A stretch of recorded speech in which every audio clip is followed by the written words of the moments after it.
First item on the agenda, are there any bill introductions this morning? Okay, seeing none. The next item is you should have received by email the minutes from our meeting on February 3rd. Were there any changes to those minutes that you received? If not, I would entertain a motion to approve the minutes for the meeting of February 3rd. Representative Hoffman. Thank you, Mr. Chairman. I would move that we approve the minutes for February 3rd. All right, committee, you've heard the motion to approve the minutes. Is there a second? Seconded by Representative Corbett. All those in favor of approving the minutes say aye. Aye. Opposed? Motion passes.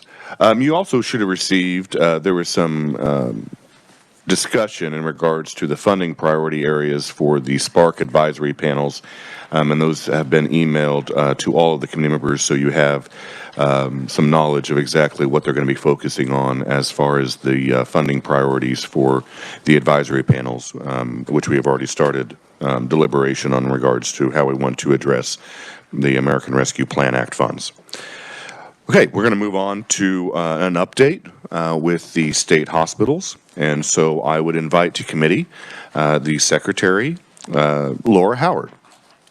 Welcome to committee.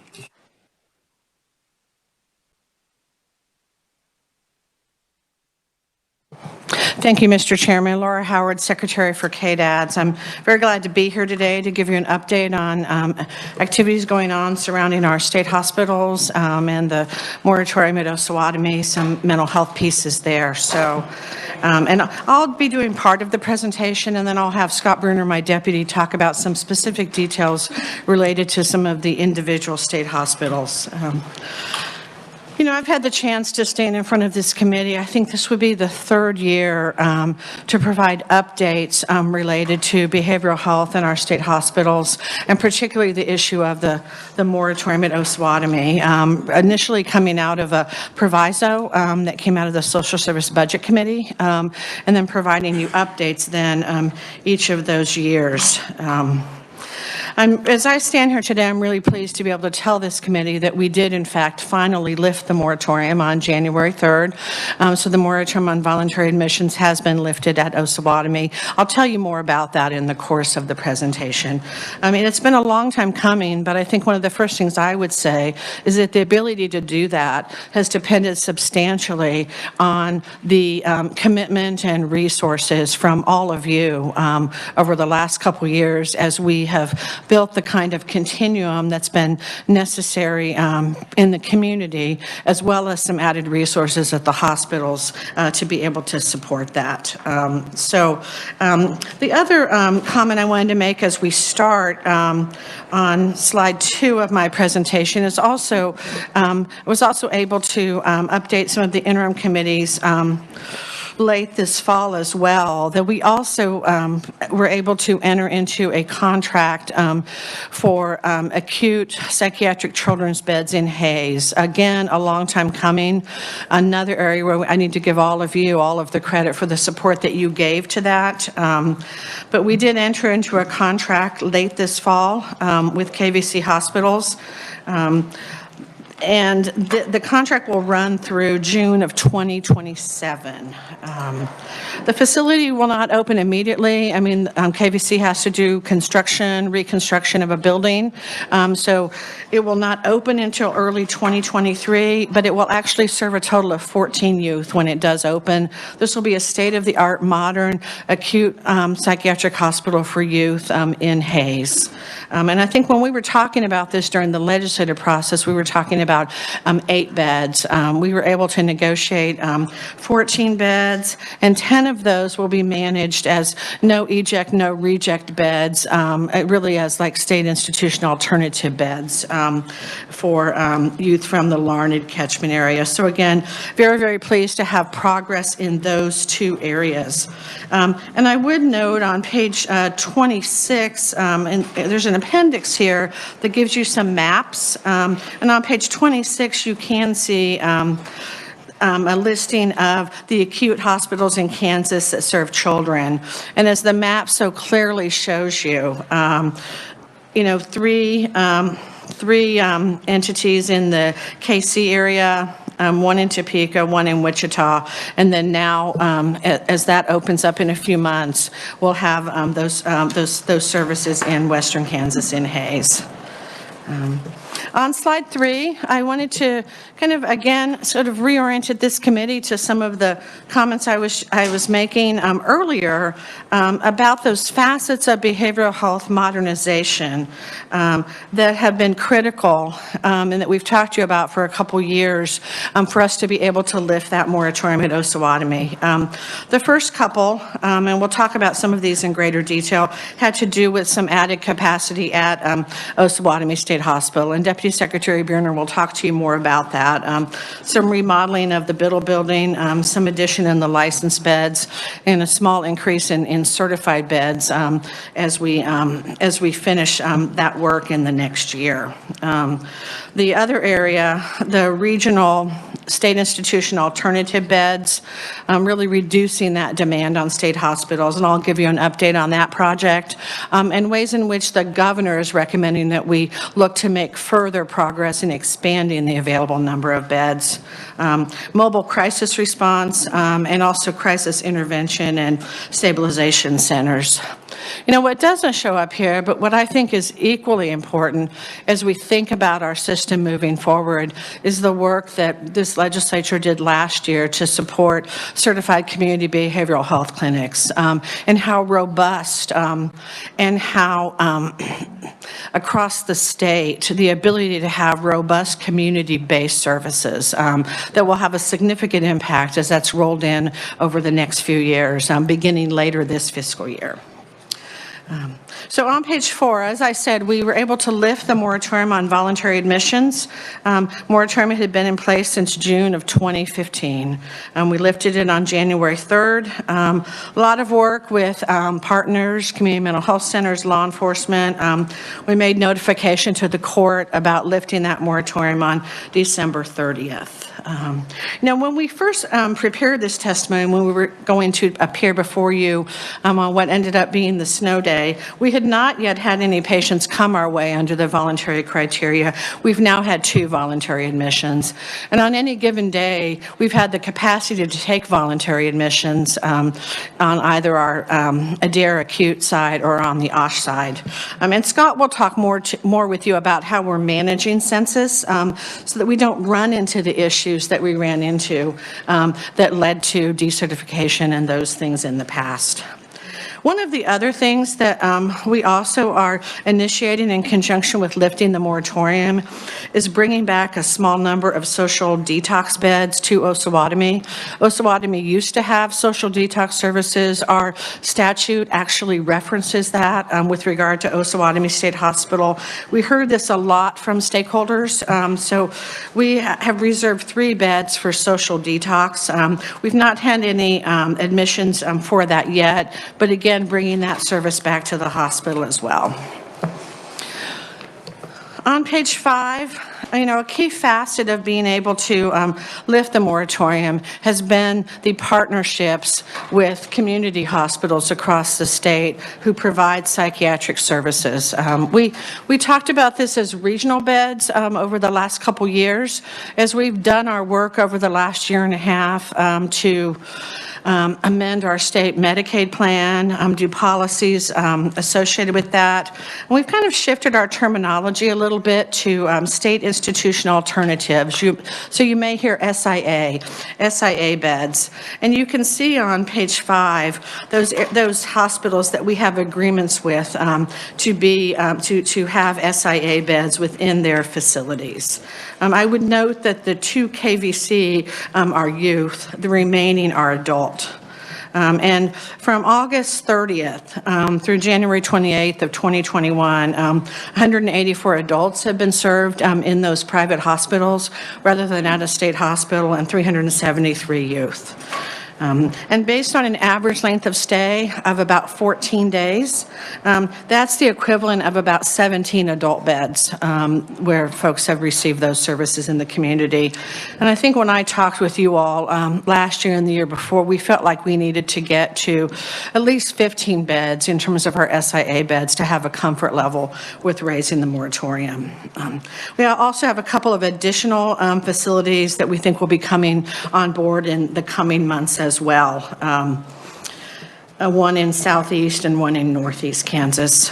You also do have a map on page 28 that just shows you where there are adult acute inpatient beds in the state. And then in the, on the bottom of that map, those that have a double asterisk are those that have agreed to enter into the SIA contracts with us. So again, that program is growing and it's working well. Another facet I just wanted to update this committee on has to do with the issue of mobile crisis, another important facet of mental health modernization. And frankly, the 988 implementation makes the availability of those services even more important.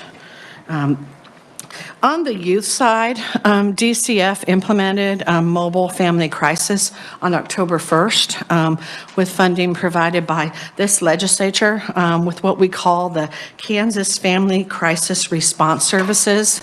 We entered into a contract with Beacon Health, and then they're working with the community mental health centers in terms of response. So we now have a 24-hour child behavioral health crisis line. That's not just, I said DCF, but that's not just for foster youth. That's for any family where there's a child in crisis in the state can call the crisis line. The response could be anything from the ability to resolve that through the phone to an urgent situation that requires someone to come out in a mobile way. And we have timelines based on the situation where it could be as quickly as 60 minutes and it could be as long as 72 hours based on how emergent the situation is. And then there also are some stabilization services built in for about an 8-week period, also then to help that child and family perhaps get connected to regular community services after that crisis. So on the KDAD side then, we're working towards implementing that statewide for adults. Part of that will happen through CCBHC and through the Medicaid rate that's established through the CCBHC program. And then we'll also, in the process of getting ready to issue an RFP that would cover the uninsured population. And so we will be issuing that RFP yet this spring. So again, lots of progress there and some work yet to be done. On page 7, Crisis Intervention and Stabilization Centers. I'm pleased to say that, so Crisis Intervention Centers, you passed an act, I don't even want to say how many years ago, because it was before I was back, and it's taken way too long to get regulations, but I'm pleased to tell this committee that the regulations are in the review process. I think we're in our second round of review from the Department of Administration. Those will then go on to the Division of Budget and the Attorney General's office and then to public hearing. This is so important because what this will do is allow facilities in the community to serve involuntary persons who are in crisis for up to 72 hours. And in many cases, some of the existing crisis stabilization centers that have been serving voluntary patients will expand to take those involuntary patients.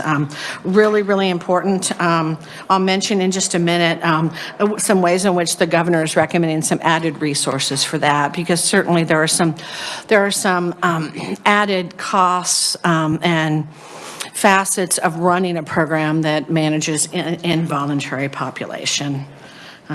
In terms of the crisis stabilization units themselves, as many of you know, we've been able to fund those through the targeted lotto revenue that was dedicated to those services.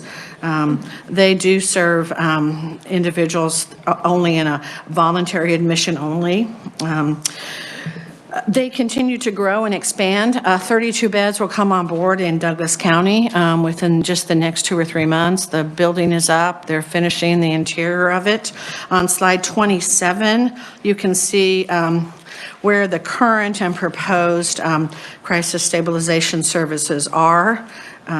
So again, you can see the existing ones, Hayes, Kansas City, Manhattan, Salina, Topeka, and Wichita. With Lawrence coming on board this spring, Leavenworth also moving forward, Pittsburgh beginning that process, and then we're also having some dialogues moving a little bit further west with Hutchinson and with the community mental health centers in Dodge City and Garden City. So again, those programs continue to grow and expand and be very, very effective. I might note that in Topeka, we issued our first grants from the Lotto Fund for a child's crisis stabilization center to Family Service and Guidance Center here in Topeka. And so that was a new initiative this year based on a proposal that they provided to us. So I think, as you can see, as we think about the last few years and we think about the continuum of services, significant expansions in the community in the ability to serve persons who are in acute crisis. Expansion of facility-based services as well. And so again, when I think of where things were 3 years ago and where they are today, very, very proud about that, but also know that there's still some more places to go. And so I wanted to just talk to this group briefly about what the governor has recommended. We've made sufficient progress in those things that I've already described to have a comfort level in lifting that moratorium. But I've heard from many of you over the course of the last year and a half in talking about those SIA beds, that those aren't new capacity in the system. Those are beds in private hospitals. Yes, they are diverting people from state hospitals. Yes, it's a payment source for those hospitals, but that didn't add inpatient capacity. So what the governor is recommending in her fiscal year 23 budget is a series of things to further strengthen the mental health safety net. And the largest of those items is $15 million from the State General Fund to contract and build capacity for 50 new regional beds. That includes $10 million in startup and construction support, $5 million in ongoing costs. This would add new beds. 25 of those would be regional involuntary beds. 25 of those would be forensic beds for competency needs to address some of the pressures on the state security hospital at Larned. The governor's recommendation doesn't designate a specific location. I don't think it's any surprise to anybody in this room that there's been a lot of conversation over the last 2 or 3 years about the city of Wichita and some of their efforts and desire for a regional facility. But again, nothing's designated for a specific location at this time. And again, the goal here is serving people close to their home, in their community, add real capacity to the system, and also one facet of beginning to take some pressure off of some of the backlog at Larned related to competency evaluations and restorations, given some of the workforce challenges out there. The second related item I'd mention in the governor's recommendation is $2.8 million to expand the provider pool that could provide mobile competency evaluations. We started some pilot projects a couple years ago, and we've been working with some jurisdictions across the state to actually do the competency evaluation while the person is in the jail, so they don't have to come to Larned State Hospital. And now even a couple pilots to do some restoration work. We have a pretty interesting pilot here in Shawnee County. We've actually done mobile competency pilots in mobile competency evaluations in a couple dozen counties. It's the governor's very interested in our eliminating the backlog that we have. The lag this makes and the impact on the criminal justice system from having that backlog. It's just not something that we want to have keep happening. So this would allow us to include community mental health centers in doing some of that work. We have a substantive bill that goes along with this that we'll have a hearing in House Judiciary tomorrow. And I would say, when we've talked, particularly maybe to small jurisdictions and sheriffs, we don't expect that this would necessarily happen everywhere in the state, but there are jurisdictions in the state where there are jurisdictions in the state where they have, comprehensive jail services, and they would like to have these services be done in those communities. So, for example, if we do this in most of the large urban areas, that means that the space at Larned State Hospital is then available for those smaller jurisdictions to be able to access on a timely basis. So I just didn't want folks to think it's an option, it's not a mandate, and we have some really excited jurisdictions about this. The other piece I'd mentioned in the governor's budget that relates back to the crisis services. As we finally get those regulations promulgated, we have a number of centers, as I indicated already, that are ready to move into the involuntary to serve involuntary patients from a crisis stabilization perspective. The governor's added funding in the current year for us to begin to work with them, and in the out year for implementation of crisis intervention centers. While the LADA revenue has worked great to establish those crisis stabilization services, those dollars are not that large. I think the maximum is $8 million in total, and that will continue to support additional crisis stabilization centers. But if we really want to support centers to be able to take those involuntary admissions, we really needed a new funding stream, and the governor has recommended some state general funding in her budget. The last thing I would say also is just one other item in the governor's budget is $1.5 million related to suicide prevention. We have a new state suicide prevention plan.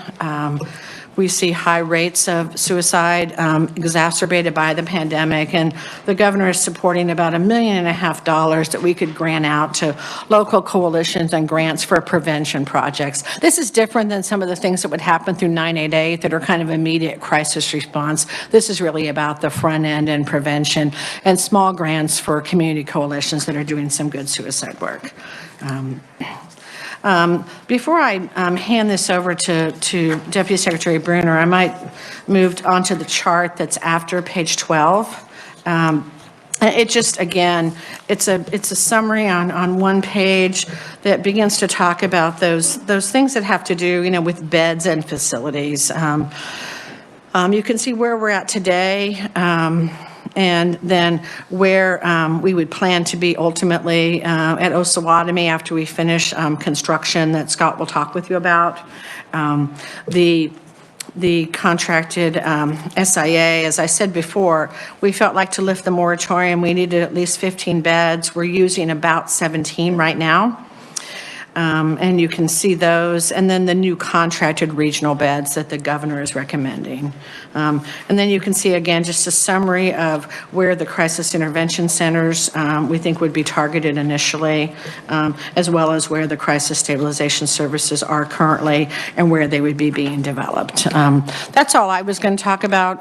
Chairman Waymaster, Deputy Secretary Bruner was going to talk about a few more details about the state hospitals, so I'm happy to stand for questions now or at the completion of the testimony. We'll go ahead and hold questions until the presentation by Deputy Secretary Bruner is completed. Thank you for being here today. Thank you.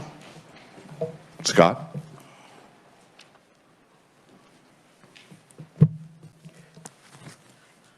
Mr. Chairman, members of the committee, my name is Scott Bruner. I'm the Deputy Secretary for Hospitals and Facilities, and that means for KDADS, I work with all 4 of our state hospitals around the state and also supervise our area that does nursing facility and adult care home licensure and regulation. So I'm happy to be here today to speak proudly of the hospitals and the work they've been doing over the last year. I do want to make a couple comments about things that are in the governor's budget for this fiscal year and the coming fiscal year.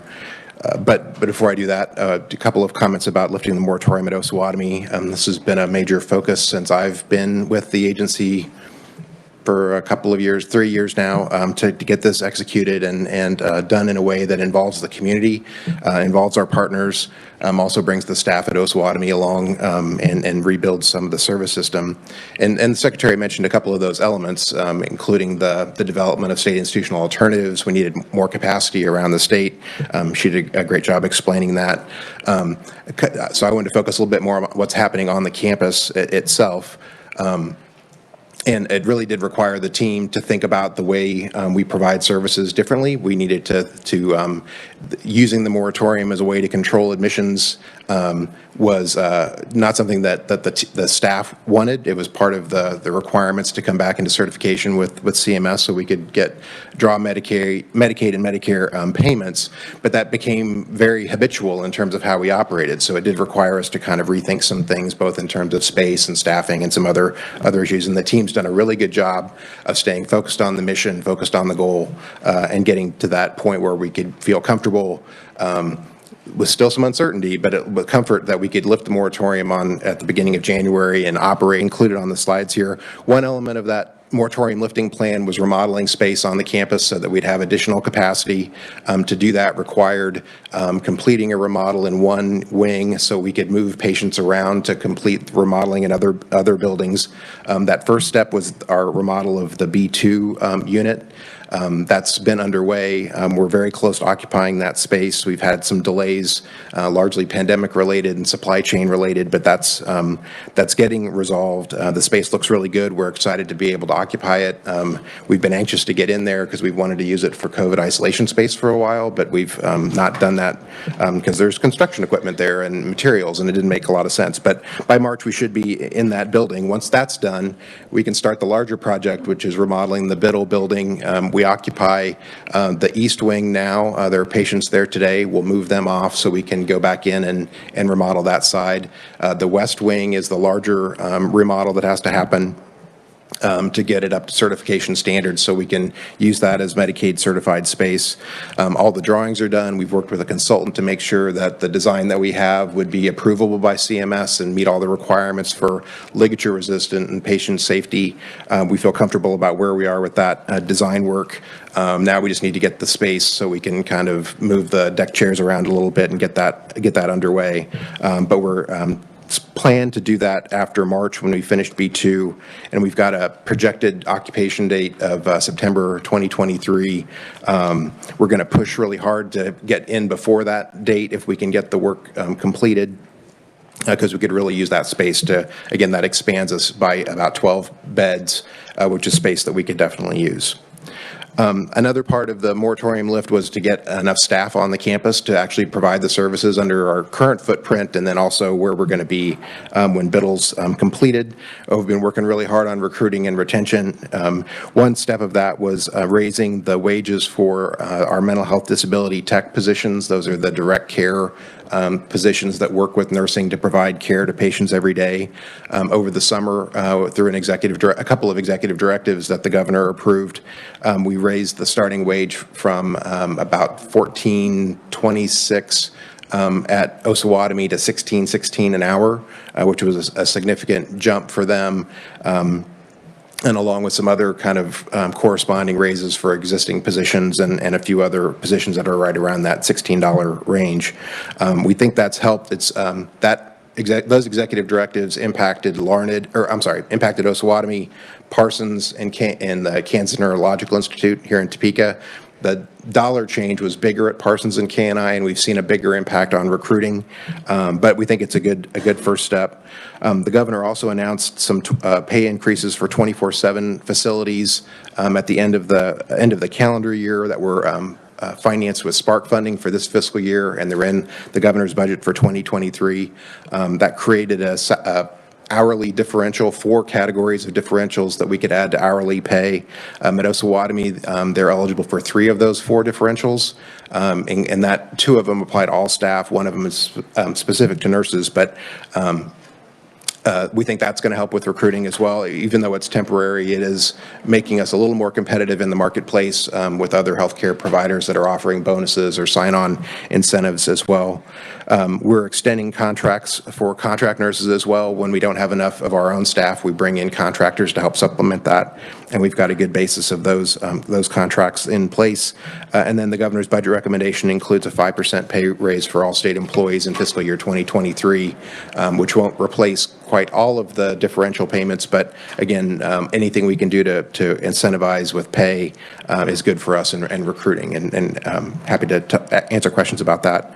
On the next slide, social detox is the other service that we've added back to the Osawatomie mix with the moratorium. This was available before the moratorium was lifted, and as we've been working with mental health centers and law enforcement and other community partners in talking about lifting the moratorium, that kept coming up. You are going to bring back social detox with lifting the moratorium. Not really a question, it was more that was the expectation. So we have done that. It took us a little bit longer to get that started than January 3rd, but we've identified 3 beds in our Adair acute unit that we can use for social detox. These would be individuals that are brought in, have some interaction with law enforcement, and law enforcement involuntarily places that individual with the state hospital for a period of 24 hours to have them settle from their substance involvement, whether it's alcohol or another drug. At the end, or as we're getting closer to the end of that 24 hours where we've kept the person safe, we've given them a space where they can come down from their substance use. We can do another assessment to see if there's a psychological issue that's commingled or in there as well, and then do an assessment if they have a more appropriate placement in the state hospital itself. So within that 24 hours, we get the person detoxed and identified whether we're going to keep them for a longer term at Osawatomie. We did have some staff that had the certification and training needed to do that, so we felt comfortable with the staff where it was. We did ask the governor's budget process for an enhancement to build out a staff for those 3 beds in that unit that would have a dedicated physician, a dedicated psychiatrist, and a couple of other addiction counselors, and I'll talk some more about that in just a minute. But we did bring the service up. Again, we haven't had any admissions. We've had a couple that got close, but we are ready to do that when it's necessary. On slide 17, I think the last part of kind of the moratorium lift was how do we avoid getting into the same problems that we had before that led us to losing certification and caused other issues. And the solution that we've come up with is called census management. And that means we manage the admissions every single day so that we don't get over capacity, but still have accommodations so we can accept all of the involuntary commitments that come our way that are ordered by the court, as well as capacity for voluntary patients. And the kind of trigger for all of that is 85% of our budgeted capacity on that day. So depending on what our staffing is on both our Adair acute unit and the Osawatomie units, we manage to 85%.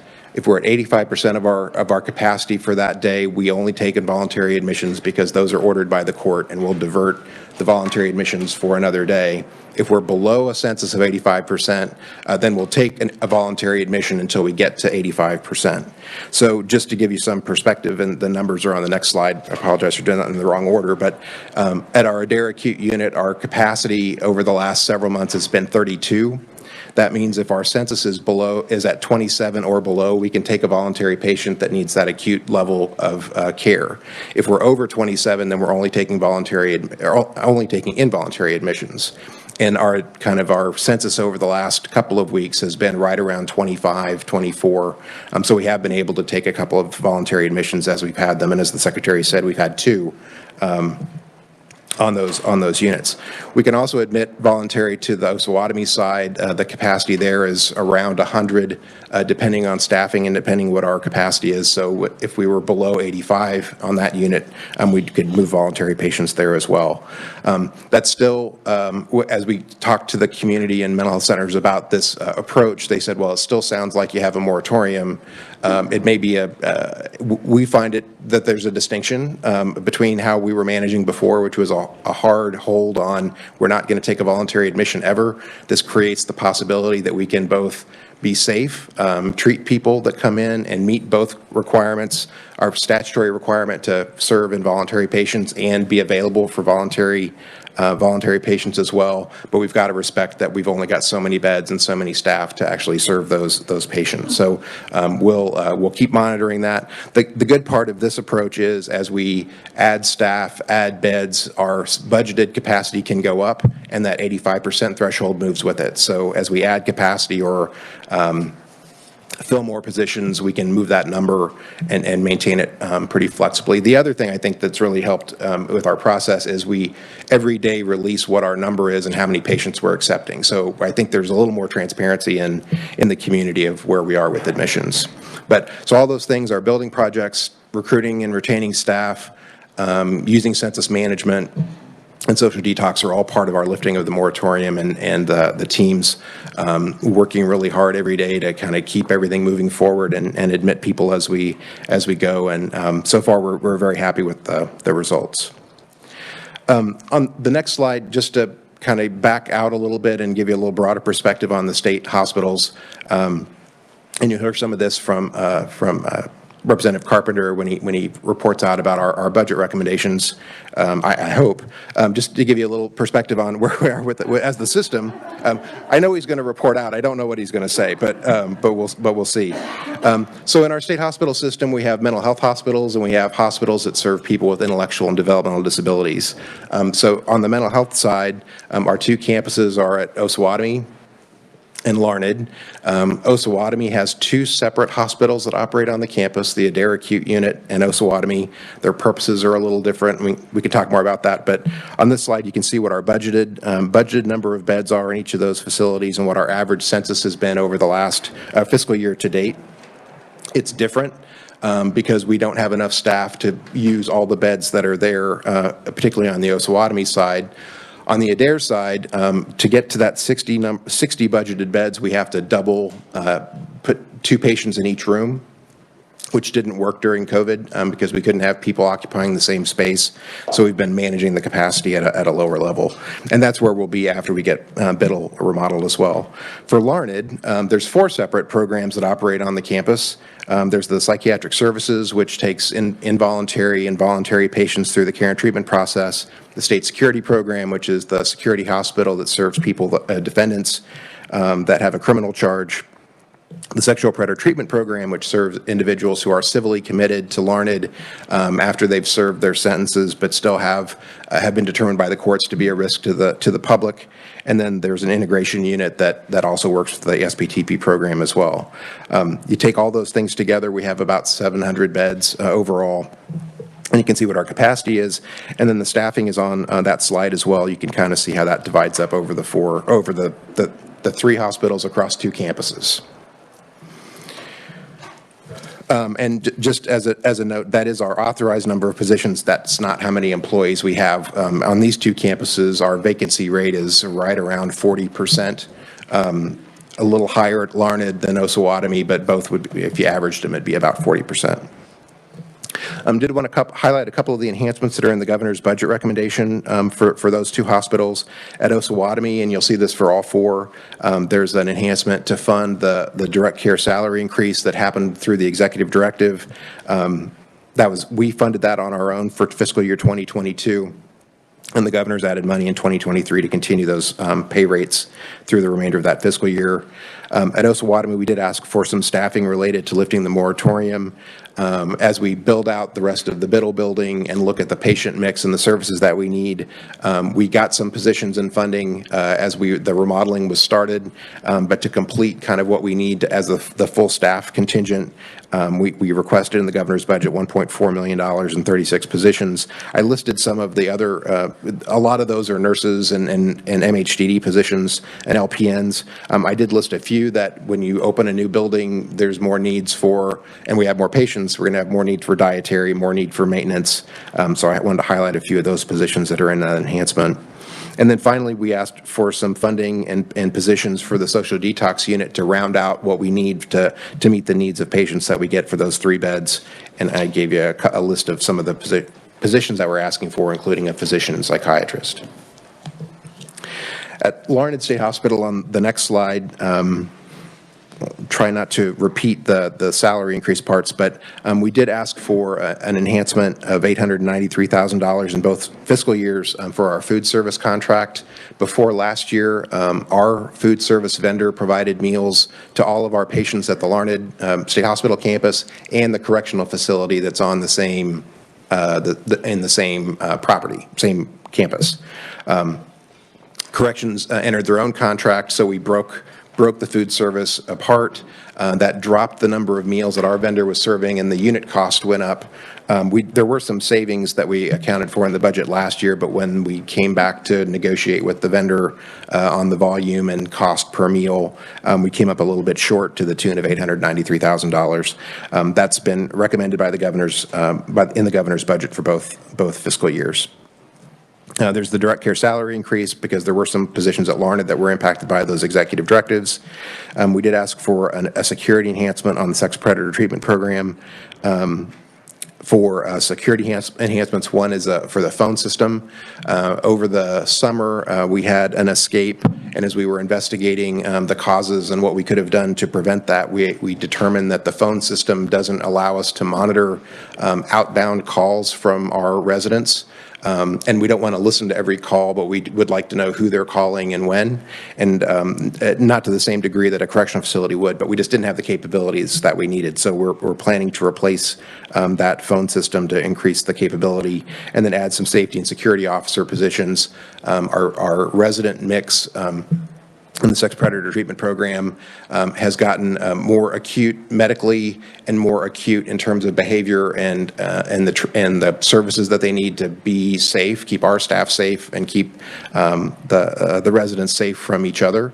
So we want to increase the security, the mix of positions that we use to work on those units to add more security. We're also transporting a lot off campus, and before that would a SPTP resident would go with a direct care aide or one or two. We think for a security point of view, it would be better to send, when they leave campus to go to a medical appointment or something else, that a security officer goes with them. And so that just needs a few more positions to make that all work. So those are the requests that we had from Larned. For the state IDD hospitals, there are two, one here in Topeka at the Kansas Neurological Institute and one at Parsons. You can see the same kind of information about budgeted beds and average census. The Parsons campus does have a reintegration unit for the SBTP program, which is in their census count as well. And you can see the positions counts there for both campuses. The vacancy rates on these campuses are in the 20% range. I think it's 22 at KNI and maybe 20.5 at Parsons. A little bit lower. Patient mix is different. Recruiting pools are different. But not quite as severe of a vacancy rate as the other campuses. In terms of enhancements for those two hospitals at Parsons, there is an item for the salary increase. Again, this was an executive directive that raised the base pay for positions on the Parsons campus. We also requested, and the governor recommended, $644,000 in 13 positions to establish a behavior crisis unit on the Parsons campus. One of the things we've heard from the community and providers that work with individuals with IDD that there are times when they're safe, fine, well served in a community placement, but something happens. There's a disruptive behavior, there's an interaction with law enforcement, and then that individual gets spun into either the law enforcement correctional system, the mental health system, just gets really complicated, and their placement is disrupted in the community. And I say placement, I mean where they're living and how they what they want to get out of their life changes in the community. And there's really no place short of a state institution to have that person receive some care and behavior modification treatment to get back into stability so they can be successful in the community. We've worked with the managed care organizations and Medicaid quite a bit to see if there are other options or other places where this could happen, and just haven't found anything. So we thought one of the things that Parsons does really well is work with people with IDD that have behavioral issues and provides intensive, focused care and treatment and training to improve those behaviors over time. So this enhancement would let us set up a unit that could take people from the community for that shorter term stabilization kind of care, get behaviors under control, maybe do some medication modifications so they can be successful back in the community. It operates 24 hours a day, 7 days a week. The staffing mix is a little higher level staff than just the direct care staff. They're folks with a little more training and a little more experience. But we think that it would add a lot of service mix to the community that would help people stay longer term more successful in their community placements. Just a last couple of comments at KNI. The only enhancement that we asked for was direct care salary increase, and the governor approved that. That was on slide 23. And then the last slide just on capital improvements. So within KDADS, we centrally manage a big chunk of the capital improvements that happen on the campus. A lot of campuses, it's a lot of rehab and repair, roofing, utilities, maintenance, things like that. From the State Institution Building Fund, we traditionally get about $3.2 million a year as our kind of base request. This year, the governor added $8.1 million to our capital improvements budget within the KDADS budget, and that $8.1 million lets us take all of the projects we identified for fiscal year 2023, our priority one projects, which are the ones we really need to get done, that fit into that first $3 million, and all of the priority two projects. So it doesn't completely wipe out our list of rehab and repair and deferred maintenance, but a big chunk of it. So we're excited about that opportunity to get some projects moving. It's a lot of roofs, a lot of asphalt repair, some security enhancements, utility repairs, things that the campuses badly need, and it's a significant investment in all 4 campuses. So we're excited about that opportunity to get those projects underway in fiscal 2023. Mr. Chairman, I think I'd stop there and see if there are other questions and stand with the Secretary as well if there are questions for her.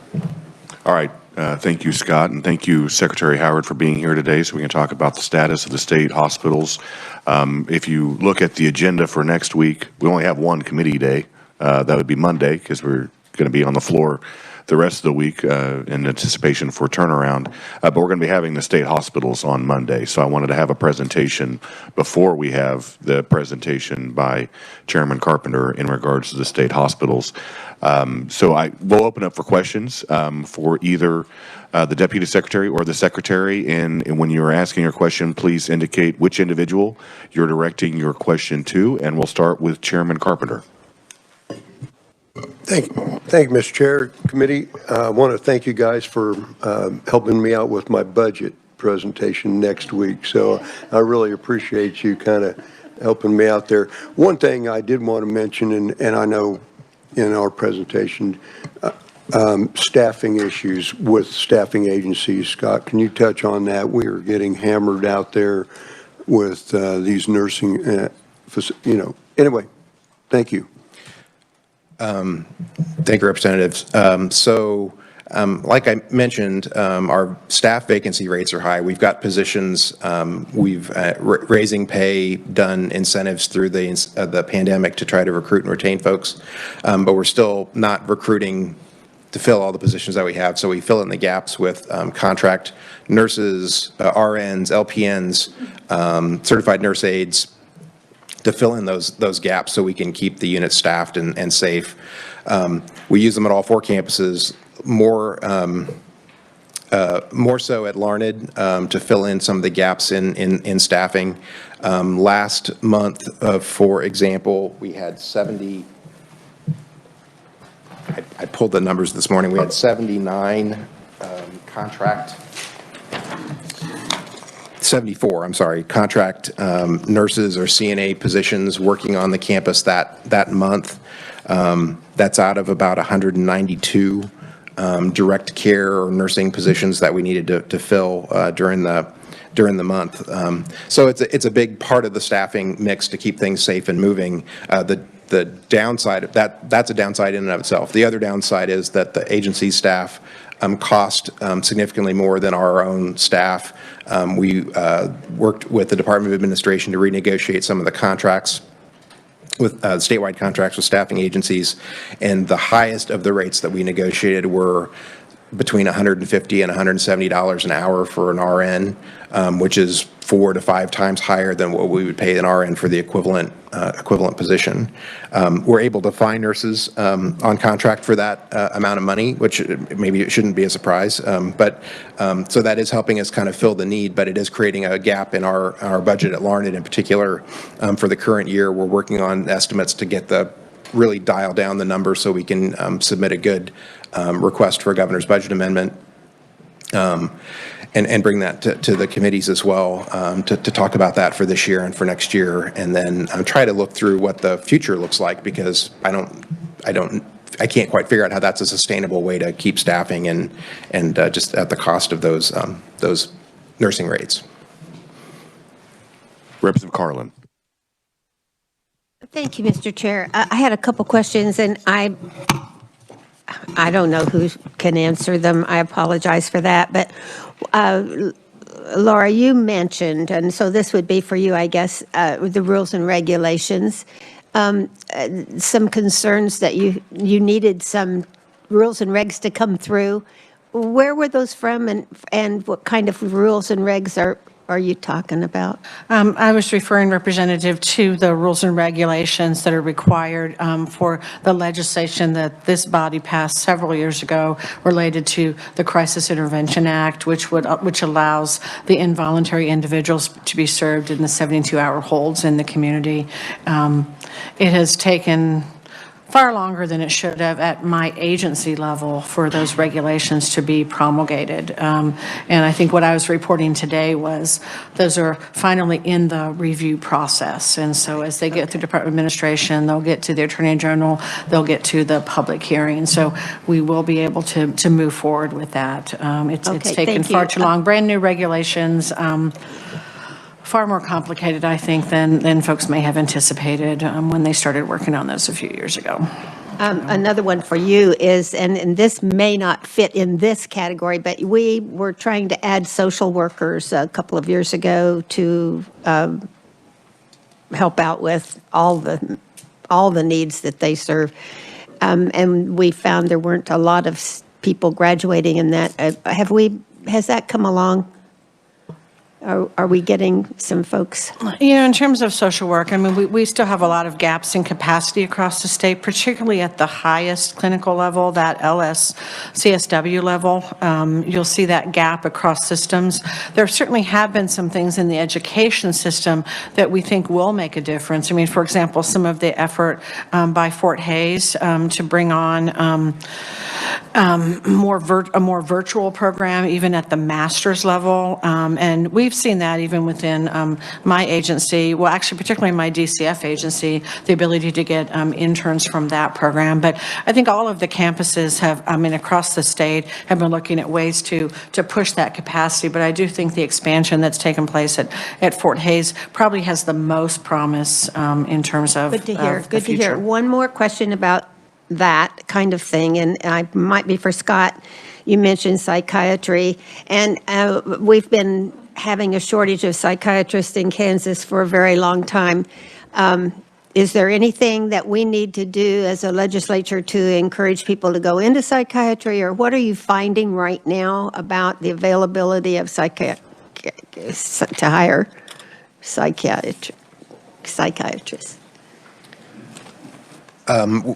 We have vacancies for psychiatrists at both campuses, Larned and Osawatomie. We work closely with the University of Kansas, and Osawatomie benefits quite a bit from having KU Med there, both for interns and residents. But we actively recruit both positions. From what it's been a little while since I've looked at it, we are using a medical position-specific recruiter at Osawatomie. We brought that on in the last few weeks or beginning of the calendar year, just to kind of think if we're, we're recruiting every position on the campus, so getting some help that's specialized for medical recruiting made some sense to do. And so we'll see what the impact of that is over time. But we think the wages are competitive, given what we've observed. It's just a very difficult market to find people to work in, and they would have their choice of where they would like to work, and that may not always be Larned or Osawatomie or State Hospital in general. Okay, thank you. One more, if I might. If I might, Representative, just one more comment on go ahead. that. I just wanted this committee to know, one of the requests that, as an agency, we're making to the Spark advisory committees has to do with the behavioral health workforce, and we're putting a fairly large request. I mean, not just the issue of kind of like the retention or premium pay, but also looking more broadly at what might career pathway look like, the possibility of like a behavioral health education center.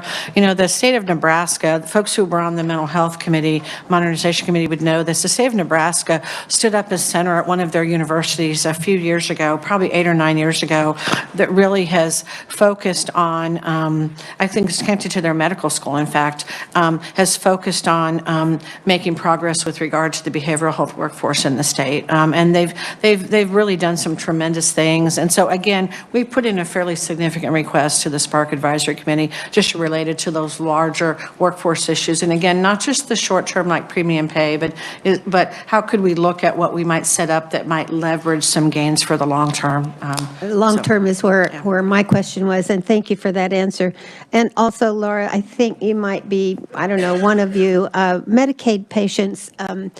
Well, I'm wondering if you have numbers, and you may not, but in our community mental crisis centers, stabilization centers, we assumed that insurance and so on would continue to maintain those after we set them up. And we talked about using lottery money to set up the new ones, et cetera. But are we finding that that the care is covered, I guess, by Medicaid or private insurance pretty well? Or are there losses there that are significant? Are we seeing a problem? I don't know that I would call it a problem. It's obviously a mixed set of payers depending upon Medicaid eligibility. Medicaid expansion would help that for those single adults who aren't eligible for Medicaid. There are a lot of behavioral health services that aren't covered very well in private insurance. So an awful lot of that does fall on that uninsured side. But it's a mix. I don't have data in front of me, Representative. I mean, we'd have to probably get that from the individual crisis centers in terms of Well, if it were an their issue, I experience. think you would have that. Thank you, Mr. Chair. Thank you. Representative Prahl. Thank you, Mr. Chairman. My question would be for Deputy Secretary Bruner.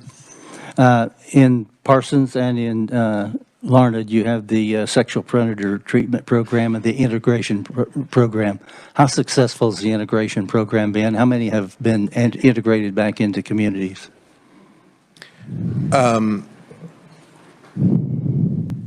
It's not a large number. And the steps are inpatient treatment at Larned, and then graduating to one of the reintegration facilities, and individuals stay there for a while and try to, they have to be employed, they have to pay their own way, and then they can petition for conditional release, which is then more of a community option. I can get you the numbers. We do have it broken down by tier. I don't think I have it in front of me, but. That's fine. If you could, I would appreciate it. Sure. Thank you. Thank you, Mr. Chairman. Representative Wolfmore. Thank you, Mr. Chair. My questions are probably for Secretary Howard, and thank you both for presenting. Every time you present, I learned something or some things new, so I really appreciate it. To kind of follow up on Representative Carlin's questions about the crisis intervention centers, so just maybe you can expand on, I think that what we have to remember is that that's so important to law enforcement because many times when there's not a bed at Osawatomie, what happens if, you know, and they know, law enforcement knows they're a danger to themselves or others, that were the stories we heard about them being in their offices and they didn't have a place to go if there wasn't a bed. So having these crisis interventions, not crisis stabilization, crisis intervention helps to add extra beds for that, plus has an option of keeping them closer to home. That's part of the point of those, correct? That's absolutely right. I mean, I think that the crisis intervention beds well, I mean, they'll have significant impact on state hospitals, but a significant impact in terms of a place for law enforcement to take people. So they're not sitting in their jails. They're not trying to themselves kind of try to staff them somewhere. I mean, absolutely for those involuntary patients. Very, very critical. I think it's hard to overestimate the impact that getting those started will have. And so we're excited that we have so many, even of our existing crisis stabilization centers who will be ready to move forward to take in voluntary patients. Thank you. And then on page 8, so in addition to the SIA beds, the governor's budget is also suggesting money to go for the regional beds. So the way I understand it, the SIA beds are contracted beds, and so we're kind of at the mercy of if the institutions are willing to consider those contracts. But these are actual new beds that we'd be in control of that will add to the inventory of beds. Is that correct? That's absolutely correct. I mean, on the SIA beds, I mean, there's really two pieces, right? In the sense of first, someone has to be willing to contract to be a state institution alternative, and then they have to have the capacity at any given point to take a patient. So those did not add new bed capacity. They did add new partners, and as I said, they've been serving on average, 17 individuals who would have otherwise been in a state hospital. The goal here, I mean, this would be a new facility with new capacity of 50 new beds. What that would look like, to what extent that would be, state administered or operated or contracted or a partnership in some way with the community. But the goal here is 50 brand new beds, 25 on the involuntary side in terms of regional beds, and 25 on the forensic side for competency evaluation and restoration. So brand new beds, add new bed capacity to the system. So thank you very much. And then just a comment, 5 or 6 years ago, it seems like everything was wrapped around osawatomie, and we tried to solve all our problems with osawatomie. And I think it's become clear through the years that we can't do that. It's all of these things. And it really feels like to me, for the first time in a long time, these last year or two, we're between the regional beds, possibly the CCBHCs, the moratorium lifted, maybe 988, it seems like we're actually making a difference in mental health. So thank you for the work that the Mental Health Modernization Committee did. I think rather than a book on a shelf with ideas like it happened in the past, they're implementing. So who's ever on that, great job. And I would encourage the Budget Committee to look very closely at all these things, because I think it's a total package that actually makes a difference and gets us in a new place in mental health in Kansas. Thank you. Thank you, Mr. Chair. Representative Ballard. It was a wonderful segue for me to come in. Thank you, Mr. Chairman. I just publicly want to thank you very much for the help you have given us.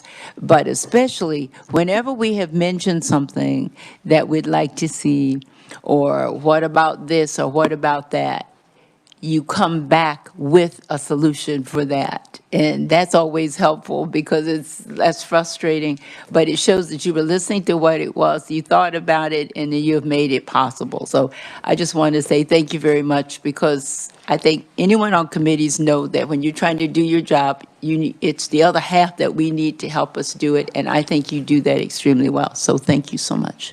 Thank you. Representative Landwehr. Thank you, Mr. Chairman. I guess, let's see, we have Laura at the mic, is that correct? That's right. Both are at the mic. Whichever one of us you want is fine, Representative. Okay, it was interesting. We were having a conversation last night, actually, with some of our county commissioners, and my question to them was, with the talk of 50 beds, is 50 beds the right number for a regional facility? It may be the right number to handle Sedgwick County and its catchment area. But when we originally started talking about this, we were talking about the ability to handle, or at least be able to help with, the whole southern part of the state from east to west. Can you comment on that? Yeah, thank you for the question. I think that's a good question. I think there's not anything magic about the 50-bed number. I think as we've talked with stakeholders, as we've heard from individuals in the Sedgwick County area, that's a number that's continued to come up over and over again. I do think that you raise a good point in terms of the scope within which we would want this facility to operate, and whether it ends up serving of a limited geographic area or what that looks like. So I think there's still maybe the devil's in the detail as we continue to work this proposal. I think it was important to get something out on the table to begin the conversations and dialogues about having brand new beds. And I think, as you know, we're in some dialogue with some of the partners in Sedgwick County particularly as they continue to have these conversations. Okay. Mr. Landwehr? Yes, thank you, Mr. Chairman. And I know there's been a lot of talk about this. There's been talk in the Cane Care Oversight as well as the Mental Health Modernization Committee is qualifications for some of these positions. We've talked about the temporary assistant, which we were utilizing during the emergency and in our nursing homes. But what about some of our existing, whether they're CNAs, LPNs, et cetera? Has your agency been able to have conversations with the BSRB, the nursing board, even the Board of Healing Arts to see how do we reduce some of those qualifications, not impacting quality of care, and maybe even creating some new that would relieve some of this, because the workforce shortage is not just in our state facilities.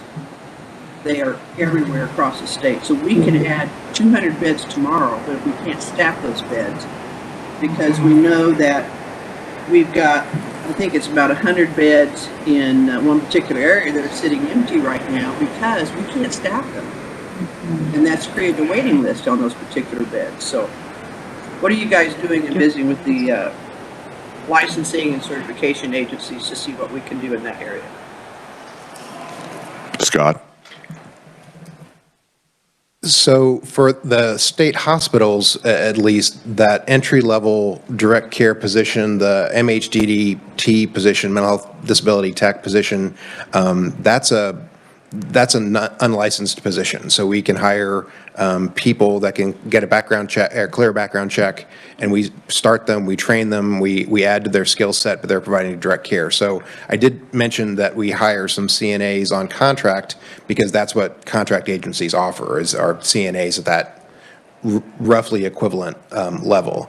So I think particularly with the regional hospital that's in the governor's budget, we'd have to think about, and again, kind of the devil's in the details. If it's a state hospital, we could hire at the same entry-level position and recruit from the broadest possible pool. We can certainly look at, we hire registered nurses and LPNs for the nursing positions. That's more of a quality of care and CMS certification requirement.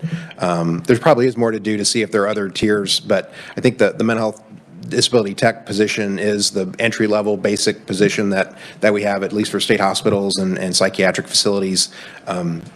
And I can talk more about going into long-term care, because that does require, based on CMS regulations, the certified nurse aide position with the flexibility we've created for temporary aides. But in terms of the mental health beds or mental health positions, I think we've got the most entry-level, trainable, build our own kind of positions on the ground, and at the wages that we're paying now, I feel like we're competitive with similar entry-level positions for folks that want to come into the healthcare sector. I don't feel like it's a very good answer, Representative Landwehr, but there's lots of facets to it as well, I think. Representative Landwehr? Thank you, Mr. Chairman. Well, I think one of the problems we're also running into, Scott, is that yes, we've come in and we've increased the wages, and a lot of that's been driven by these temp agencies out here that are now supplying benefits, et cetera. But that also puts a burden then on our non-state type facilities to have to try and do the same thing, whether it's a city or it's a county. So that's kind of been a problem.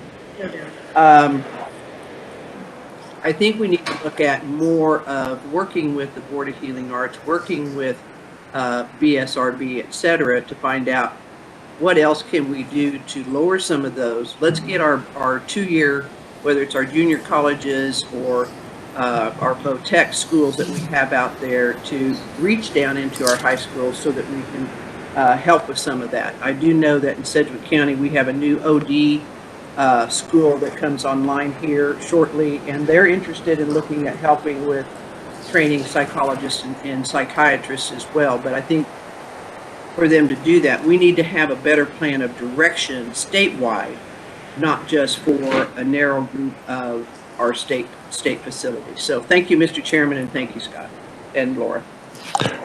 And that is, Mr. Chairman, one of the goals we would have with part of our Spark request in terms of how we might think about also just that pipeline. And when we think about that early tech position, how does that progress along the way? What does a workforce pipeline really look like in behavioral health? So again, we're thinking about that. The Association of Community Mental Health Centers has also done some good work with some technical colleges and community colleges across the state related to kind of the idea of those mental health tech positions and how those might serve in different ways in the community as well.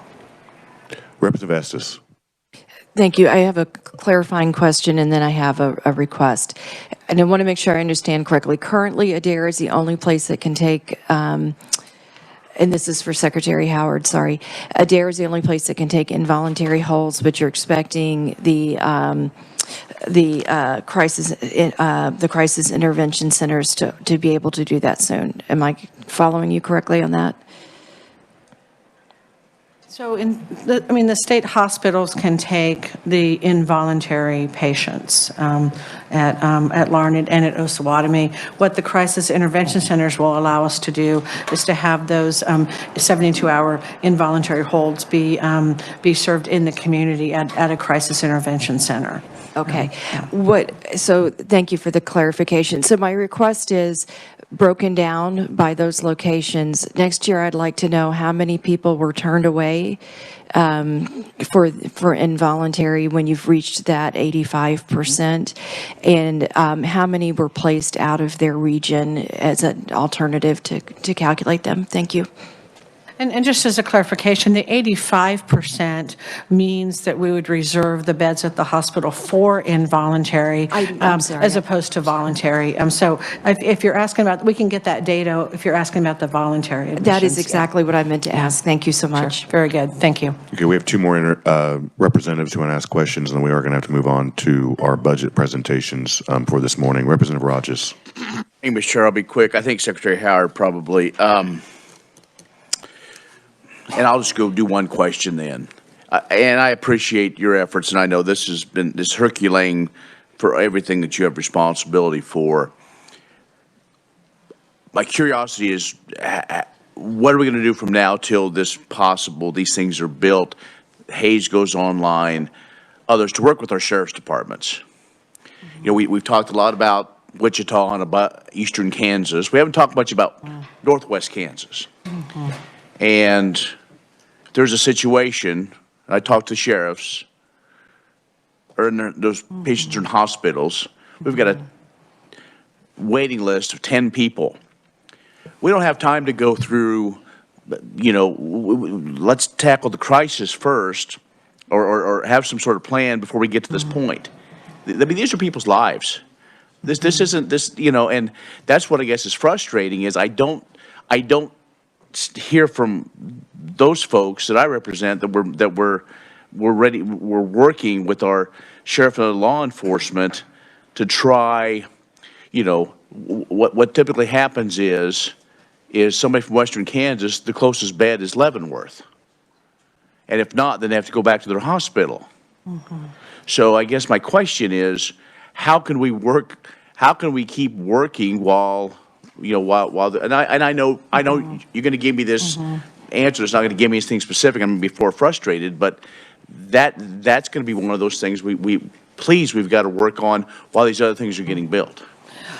We have a lot of conversations with sheriffs, as you can imagine, and a lot of rightly frustration. I think both on the psychiatric side and on the forensic side. One thing, I mean, on the forensic side, I mean, in terms of the backlogs related to competency and the folks sitting in jails, I mean, that is why we're putting so much effort and energy on the mobile competency. And again, for some of those rural sheriffs, what that really means is that really probably frees up bed space at Larned for them when urban areas are doing that work in their own jails. So that's a huge focus, huge effort with the sheriffs. On the psychiatric side, you know, we have had some small waiting lists at Larned and some waits, not most of the time not that long, but I know that when when folks are dealing with a person in crisis, that's too long. One of the commitments that we recently made to some sheriffs in the Larned area in particular was to work hard with the community mental health centers out there about how we might look at crisis stabilization services in that part of the state and what that might look like in the short term as well as in the long term. For example, we have a cottage on the grounds of Larned State Hospital that if we could work with the Community Mental Health Center to help staff that, to do some short-term crisis, there may be an option there. So there's some active things happening, Representative, and happy to keep you posted as some of those come to fruition. We're going to continue these conversations, so thank you. Thank you, Mr. Chairman. The final question, Representative Helgerson.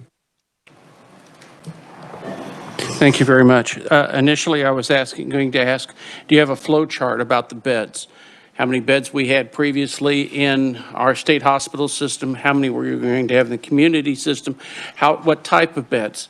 Now I find that we have a 50-bed new facility in Wichita, so we're going to have 5 hospitals. You know, I'd like a little bit more detail about that, and it doesn't have to be today. And third thing is, this budget for the services is built on money that's temporarily here. Secretary mentioned about the Spark funds and how we're trying to get some additional money for salaries, for staffing. The money that is used from Medicaid expansion helps fund a lot of this. There's also money that we receive because, and I can't remember, a higher rate of Medicaid funding because we're in a health crisis. You know, I go back and I remember that when we started this process in mental health reform, we didn't have the continued funding, and so we ended up closing beds and closing community services and getting into the bind. What I don't see is the plan, the strategic plan that says this is how we're going to do it and this is how we're going to fund it and how the funding is going to be there over a period of time. And that really makes me scared, because what we're going to do is expand more than what we can. And we went through a lot of fights to close hospital beds, and I'd like to see if we're actually increasing the number of hospital beds, and by doing that, we drive the cost even higher, or whether or not we're going to put more money in the communities. So those are the kind of questions I'd like to have answered so I can look at them this weekend. All right. Thank you, and I think we can have those supplied to you and also the entire committee as well. Well, I want to thank Secretary Howard and for the Deputy Secretary for being here today and giving us an update on the state hospitals. As I mentioned before, we'll be having those budgets coming through this committee Monday morning. So thank you for being here. All right, we're going to go ahead and turn it over to our budget presentations, and so I'm going to turn it over to, if Chairman Corbett would indicate, because you had told me yesterday that you and your ranking member are going to be sharing the duties of the budget presentations, and so we will be starting with the Kansas Department of Commerce. So if you could indicate which individual is going to be reporting that out. It's going to be Representative Carlin. Representative Carlin? For the committee members, the budgets of the Commerce, State Fair, and Wildlife Parks and CURB are in your green books. No, I think the State Fair is in. Please indicate which book the budgets are in. The gray book? Okay. All of our budgets. Commerce is in the green book.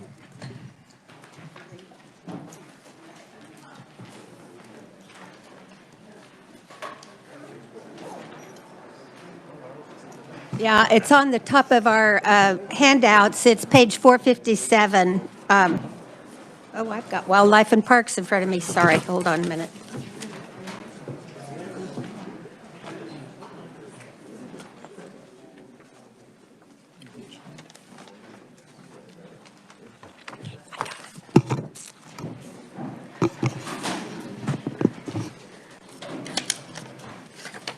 Okay, Mr. Chair, thank you. For fiscal year 2022, the agency estimates revised 2022 expenditures of $110.7 million, including $6.6 million state general fund, which is an increase of $3.9 million or 3.7% over the 2022 approved budget.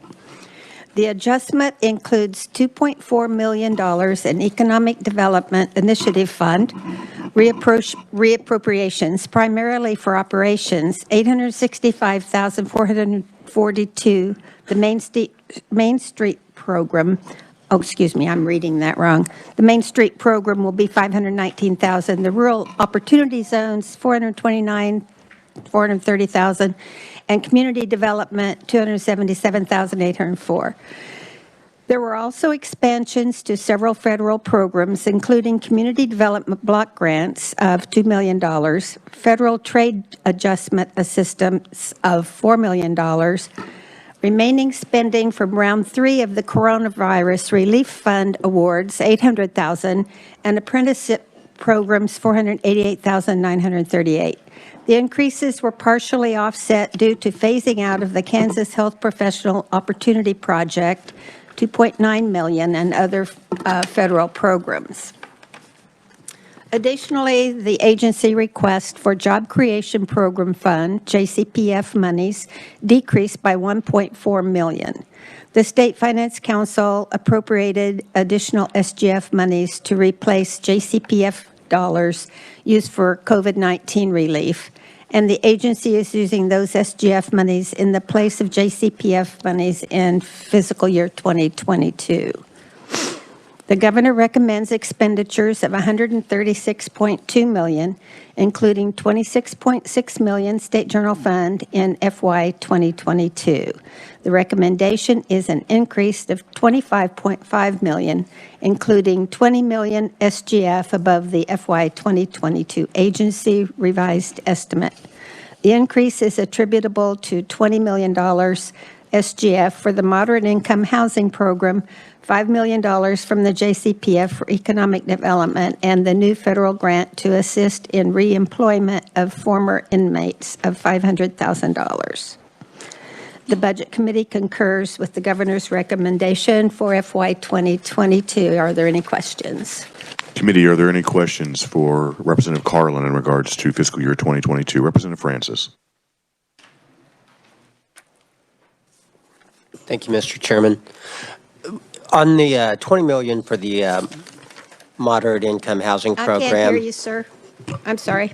On the $20 million for the moderate income housing program and the $5 million for the JCPF, are those also going to be applied for through the Sparks funding, or is that just state general fund money, regardless of any applications for Sparks? Representative Carlin. They can be or can't be. They're not qualified to be in the Spark process. Sorry, I did find some things that I think I identified for possibility, but I don't know which budget they were in. Were these in Thank you. Next year's? That's next year's. Okay. In next year's budget, there are a couple things that I thought might qualify. Any further questions in regards to fiscal year 2022? Representative Helgerson.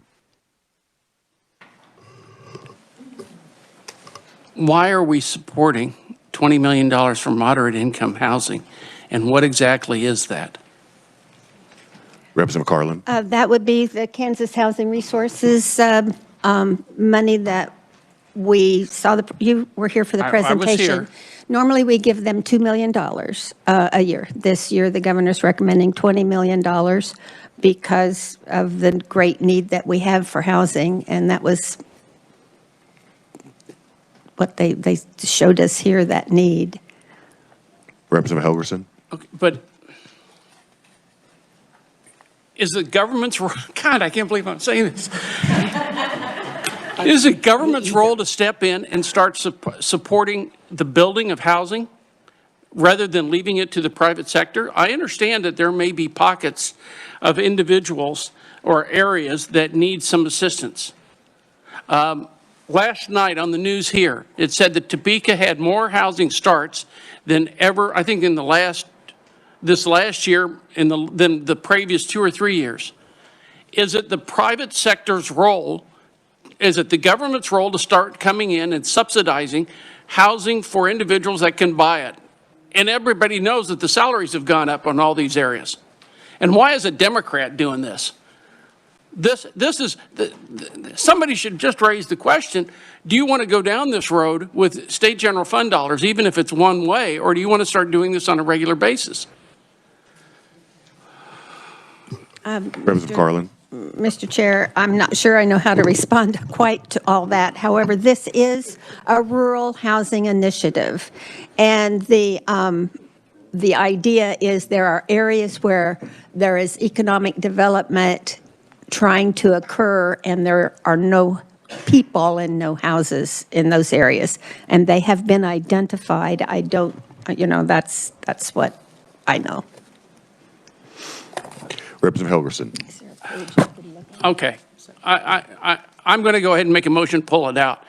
Because I argue in the tax committee that we should have less government and that we shouldn't get into things. And just because we have a pot full of money doesn't mean that we should start stepping into all these projects. And believe me, the budgets that are coming up, I have some real problems with.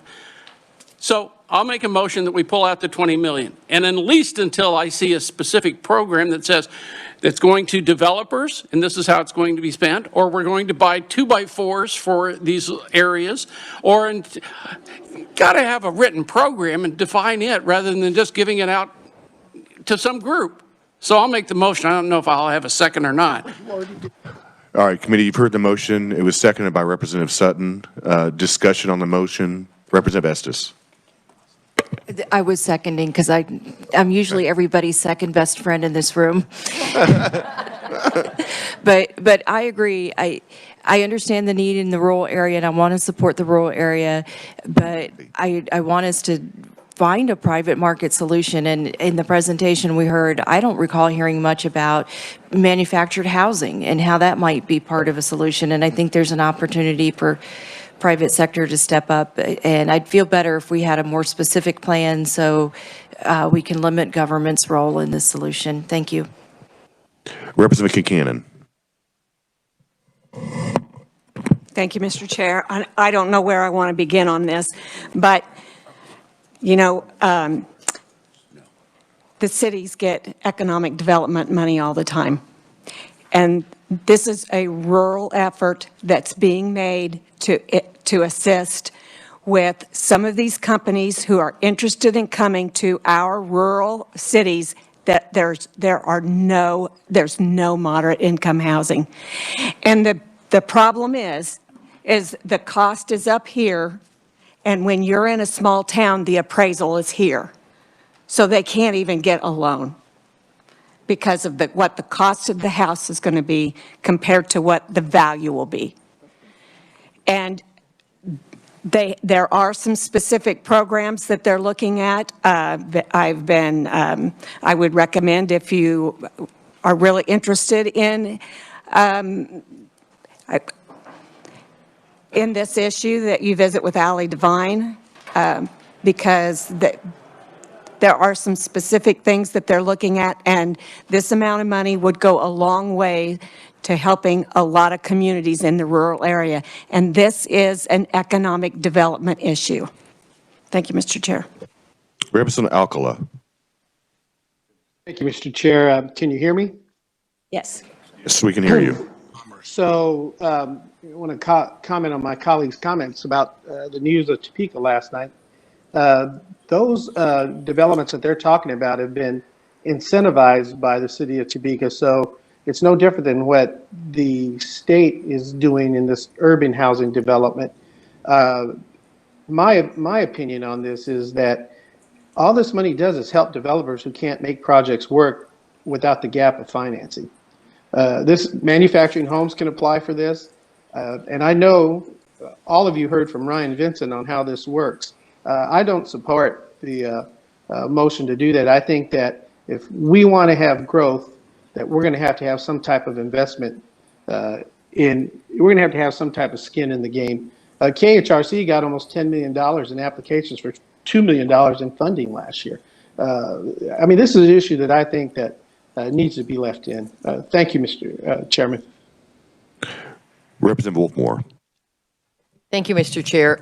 Representative Alcala made several of the points, but I always think we have to look at the object of the game, and the object of the game is to help our rural areas and help Kansas and bring in economic development, as Representative Concanon said. So, if I'm looking at what the real object of this game is, it's to help the rural areas, not to keep government from entering a certain area. So I really object to this amendment, and I will be voting no. Thank you. Representative Francis. Thank you, Mr. Chairman. I've used this moderate income grant in the past. It's been capped at $2 million for a number of years. As a previous speaker mentioned, there's 4 or 5 times as many requests for this as there is dollars to spend. And the true economics in rural Kansas are it costs more to build in rural Kansas and your appraisals are less. And much of our housing stock is obsolete. These have been used throughout the state. Garden City, Dodge City, Liberal. I have heard of projects possibly in other middle income, kind of the areas like Liberal, Guard, Dodge, Great Bend. I mean, these are very important. A lot of times they go for infrastructure, as we're trying to improve housing in an area.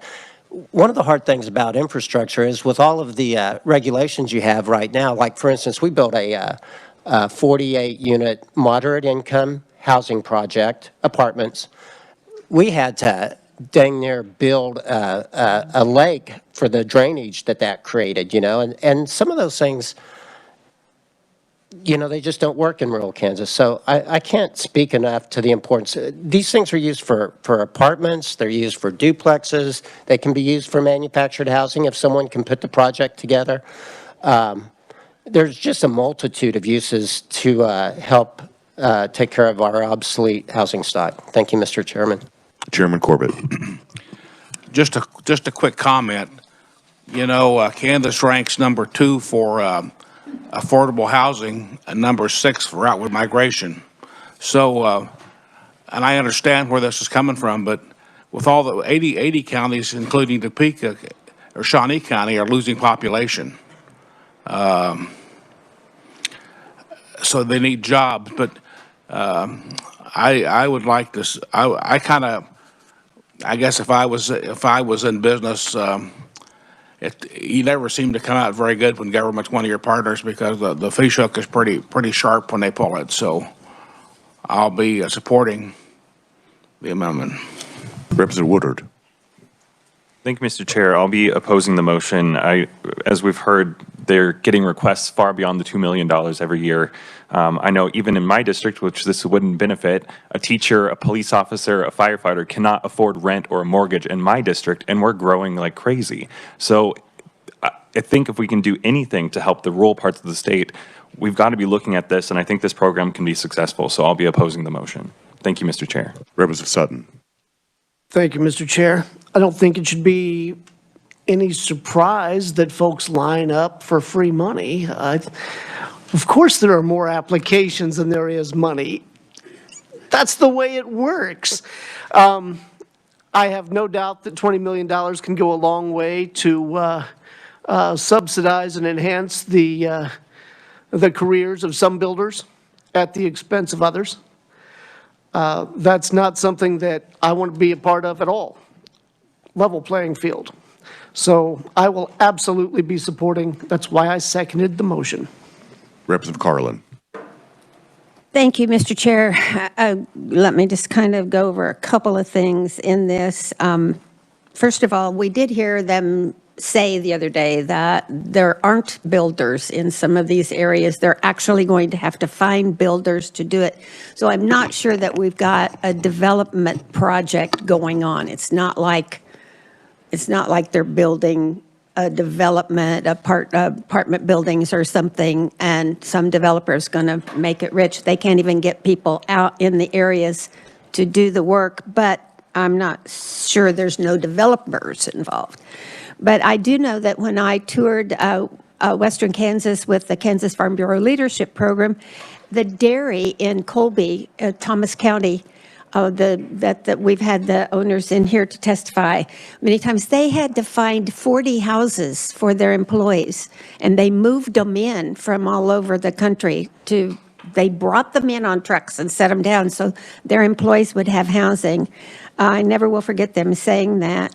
And also, there is money in this for infrastructure, for taking the water sewer lines out to the properties that are being developed. And when I was with the city commission, I know that those parts of the construction of a home are very expensive, and they're usually put on people's tax bills, and they pay them off for 25 years, called specials. But those projects would be partly enhanced by this project. Also, I know I have taken to the HRC the need for more weatherization money, and I would assume that would be in this, but my right-hand man has to go to Senate Ways and Means.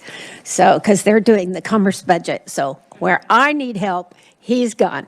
But I think that, it's not just building houses that the KHRC does. They do a lot of other things, and the small areas work with the cities to get the weatherization and projects like that done. And if there's a great need, I think we need to support it. I'll be opposed to the motion. Representative Paragus. Thank you, Mr. Chair.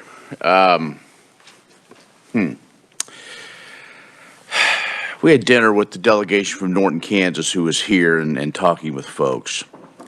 City manager was asked, how many houses were for sale in Norton, Kansas 2 years ago? 119. How many houses are for sale now? 6. I would love to have builders in my area. To classify this as a boondoggle for builders, to me, is a disservice. Just a few days ago, 80 of us in our house voted for Apex. How does it affect me? I don't know. Is it a scheme or a kickback for some big company? I don't know. But we look at it for the greater good. Yeah, I mean, I guess I wanted to know how long it was going to last. I guess it lasted till today. And now the dividing line has started on rural versus urban. So I guess it's the way we're going to play this. Anything that, I mean, I'm not a big government person at all. But we're all you have to have a strong rural Kansas. There are programs and plans, and today is not the day to get into that. But to simply say this is a $20 million slush fund to me, is disingenuous, so I will be opposed to this. Chairman Corbett. And I hear what you're saying, but as Representative Kincannon said, there's already a move right now with the bankers and some other rural housing people asking for $50 to $75 million for the same thing that this is.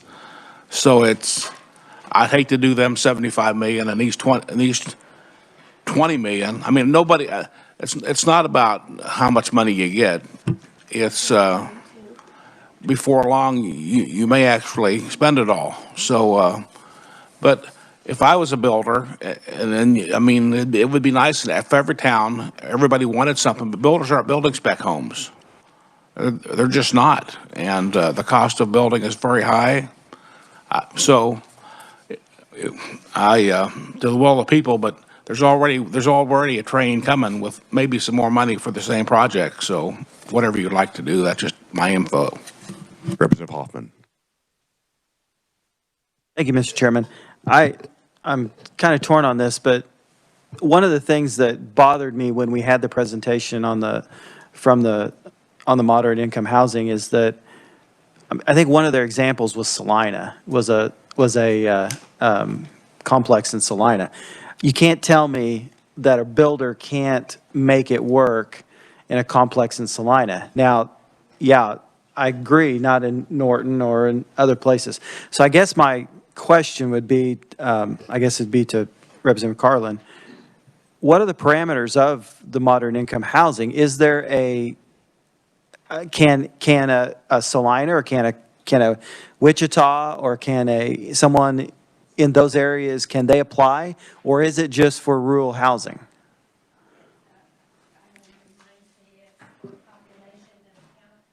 County population of 60,000 or less. It is rural. It is for 60,000 or less. This is a rural initiative. And 60,000 is, Well, right, yeah, that's Manhattan pretty high, has but- 55,000 people. yeah, so they cities or would qualify. In the city, I mean, just the whole city. So the county, our county doesn't qualify. We have 105,000 or something in the county. So Salina won't qualify, I wouldn't think. I don't know. If they qualify, they do. But they all are losing population. I think that's one of the qualifications as well. Okay. Thank you, Mr. Chairman. And you said city or county? It's county, right? The county population is 60,000 or less. Okay. Yes. Representative Tarwater.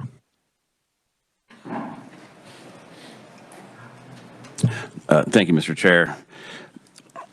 The Spark Committee on Economic Development had their first meeting a week or so ago. And one of the things that we did, or they did, was rank the issues on economic development. And I believe rural housing was #1 issue. And so this isn't the last you're going to hear of this. You know, if this amendment, if the money comes out, we will be addressing it in the subcommittee. If the money stays in, it'll free up money for other things in the subcommittee. So it's not the last you'll hear of it, that's all. All right, thank you. Representative Owens. I was just going to add that this is not going to solve our housing problem. The reality is the market has changed dramatically over the last 2 years. As a real estate builder and investor, the reality is that there is a significant lack of houses on the market, and that's due to the fact that it is incredibly expensive to build a house right now. That's the gap. Therein lies the problem.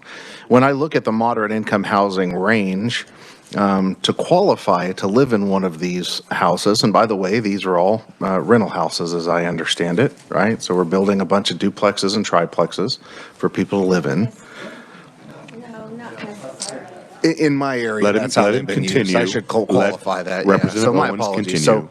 So we're dealing with, as I look up the moderate income housing income range to qualify a family of 4 making $46,000. So you're right, a family of 4 making $46,000 is certainly not going to be able to build a house in today's market where it costs 150 to 200 square foot to build. So while I understand that this program does have merit in some instances, I'm going to support the motion because I want to have a larger conversation around if we're trying to fix rural housing and we're trying to solve that problem, then let's work together to try to solve that problem. I'm not convinced that this is the right answer. Thank you. All right, any further discussion on the motion? Seeing none, Representative Helgerson, you may close. A couple of corrections. First, this is not about rural or urban. If this was for Wichita, I'd be taking it out too. And I hope you appreciate that. And you'll have a chance later on because I have something else coming up. I got you, man. I'll figure it out. Hate to admit this again. I was here when we started this housing process. In fact, my predecessor at Mennonite Housing became the first housing director here for the Kansas, I think. If you're going to go into a program, if the state's going into a program, you need to have a strategic plan. Say, here's our problem, this is what we want to accomplish, and this is how we're going to fund it. As the previous representative said, we don't have that information, and we don't. I used to run Mennonite Housing. We used to do in Wichita, not-for-profit construction company, and I also made some money developing houses in different states. The only reason we're doing this year is because we got extra funds.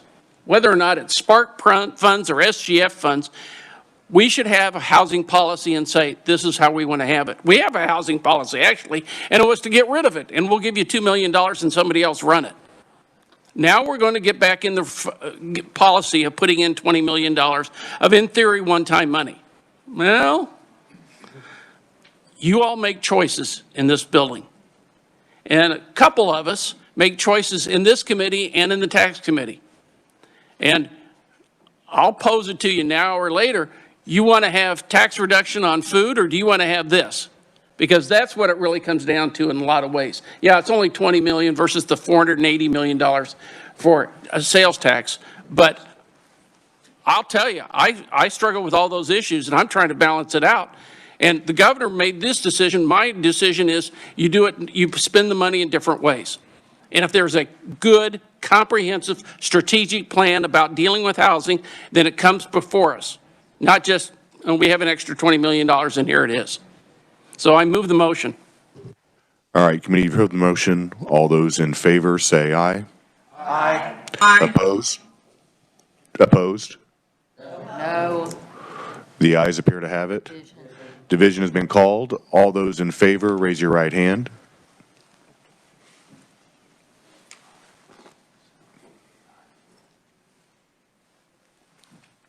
And those on WebEx.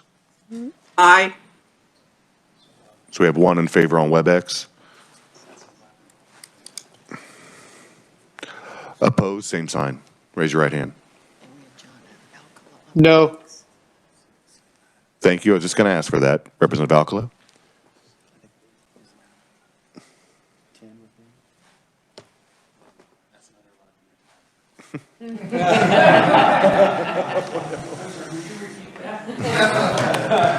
Okay, the vote is 11-11. And as you all know in this committee, nothing is ever dead until we actually work the budget. We are going to be having further discussions, as Representative Kincannon mentioned before. We have had discussions with other individuals who are wanting to address housing needs, and I met with Chairman Corbett, and they're going to be having discussions when the budget committees, when the budgets are done and reported out of their committees. But I'm going to take the stand of a rural legislator. This is an issue across the state. I do have some concerns on the language and who this would benefit, because it doesn't say counties. Actually, Representative Hoffman just showed it says communities. I think we need to have a further discussion in regards to how this money is going to be appropriated, who is going to be receive it, where it's going to be going, and we need to have specifics. But that time will come when we do the budget. We do have requests. There is a dire need. And so I'm going to be voting no on this motion, but we will be furthering this discussion when we are putting the budget together. Motion fails. We're back on the budget for fiscal year 2022. Any other discussion? Representative Humphreys. Thank you. I'm sorry, I just had a quick question. I think I missed this, Representative. The $5 million from JCPF, what's JCPF? Representative Carlin. Okay. Page 464, the Job Creation Program Fund, number 19. Oh, that's just how much she's giving. I'm sorry, I didn't know those initials, so thank you. That answered my question. Okay. All right, thank you. Representative Tarwater. Thank you, Mr. Chairman. I have a motion I'd like to make, but I do have a handout that goes along with it. If I could have somebody help me. Yeah, we have staff pass out the handout. Please describe your motion. Speaking, we just had a conversation about builders and a shortage of builders and a need for rural housing. In fact, the U.S. Department of Labor says that Kansas over the next 5 to 8 years will need 60,000 new workers for construction. Currently, we have a shortage of manpower in Kansas, Kansas does not need jobs, they need employees. And with this Apex bill, we just exacerbated the problem because we're going to add another 16,000 construction jobs when we get this, and we will get this. The general contractors have a program called Build Up Kansas, and that's what this handout is. And if any of you, those of you on the Commerce Committee are very familiar with this program, it's a pretty incredible program. It's a vocational program for high school students and for junior colleges. The contractors pay for this program. They pay for the materials. They give them the curriculum in the schools to teach the programs. They train the trainer. Currently, there's a fee of, I think it's $500 or $600 to train the trainer, but they're gonna do away with that. They're gonna give these programs to schools. Their goal is to get into every high school in Kansas, and we need them to ramp up as quickly as possible. Currently, they're operating on a budget of $125,000, and they can't make it. They've spent $4 million over the last 10 years on their own. They do get a lot of in-kind donation from contractors. One school needed a new area, and they donated the materials to build it. They donated the concrete for the slab. But those of you on Commerce will recognize this. It is a very good program.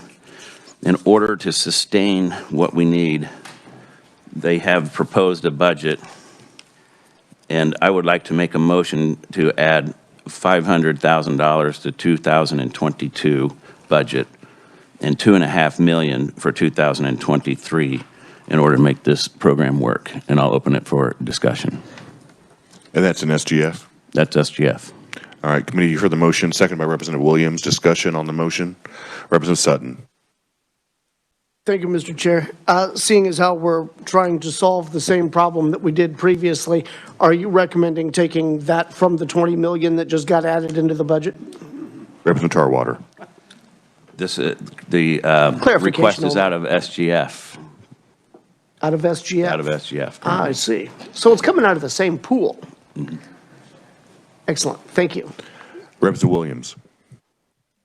Thank you, Mr. Chair. And I love when we actually have solutions. So we're not just trying to plug a hole with government money, the SGF. Instead, we're actually trying to create a system in which we have students that are learning. There are 130, or I believe there's 101 schools that already have this program. They've added 21 more. There are 15 community colleges that are part of this program. We need graduates with certificates that can actually fill these positions. And when we have that pipeline filled, then the free market will start building in the rural areas, but we have to fill the market. So I'm a big fan of this. Thanks for bringing the motion. Representative Helgerson. The previous representative just alluded that this program is in 100 schools, or I guess my question, then what's the $2.2 million for if it's already in all these schools? Is this, I had a briefing of the schools too, Sedgwick County delegation did. How does this mesh with current programs, and what's the connection with the USDs or the colleges or the community colleges? How are they going to interface with them? And is this going to be, are you anticipating it's going to be a regular program of $2.5 million every year? Representative Tarwater. So currently they're in only 100 in some high schools. Their goal is to get into every high school.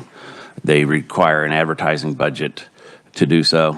If you haven't been to their website, I would suggest going to their website. They drive traffic there from high schoolers, and they learn about the trades and the jobs and the money can make. They have a job board. Almost 100% of the students that go through this program end up with a certificate and a job right out of high school if they want. So a lot of them will end up going to the technical colleges to further their education. And And as far as, what was the second part of your question? I take it this is going to be a regular appropriation from now on as school curriculum. I would anticipate it to be a regular program from now on. It is a zero cost to the school systems. They provide all the materials, then they train the trainers. So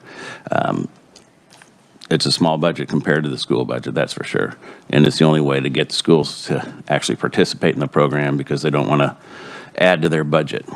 So I would anticipate this as an ongoing budget item until we fulfill the need. Representative Wolfmore. Thank you, Mr. Chair. I don't know if I'm against this or for this because I'm not familiar with this organization. It's always hard in appropriations when we haven't had any kind of information to make a decision. I don't know what schools it's in now, how likely it's going to get into all schools. I appreciate that you have benefit of hearing from this group, and it sounds like you heard from them in Commerce, but it's hard to me make a vote based on this, and it might be something I would be absolutely in favor of, but we're appropriating quite a bit of money, and I just don't, are the community colleges, have they weighed in on this? Is this something they would like? Representative Tarwater. Yes, it is something that they would like. I met with I spoke to the Secretary of Commerce, Lieutenant Governor, last night. He's all in on this program. He met with them yesterday. He recognizes the need, and it's a heck of a selling point to bring companies here, that we can actually supply the manpower. The community colleges, I can't speak to, but if they don't want it, they don't have to take it. But it certainly drives a lot of traffic. They all have advertised on their website. If you go to the website, there's a 2-minute video from all the community colleges and K-State and any technical college, and so they all participate in this program. But I haven't spoken to them personally. And I appreciate that, and like I said, I just have trouble voting on something that I really have so little information about, except for what you said today in this, and that's problematic for me. But thank you very much. You know, they are willing to come present to the committee, but we're pretty darn busy in here. Representative Estes. Thank you. I'm struggling to remember, did they present in here last year? Because I'm very familiar with AGC. I know they've come to the plate with a lot of their own resources, and they've been highly successful in that. And I seem to remember them being in front of us last year, but I can't remember if they were in front of us for this. And then I have another question for you. Representative Tarwater. I don't know that they've been in appropriations to present anything, but they did, you know, they're in Commerce every year, and they did, if you were on the economic revitalization over the summer 2 years ago, they did speak there too. Okay, thank you. You mentioned the new potential 60,000 construction jobs spurring this level of commitment from us.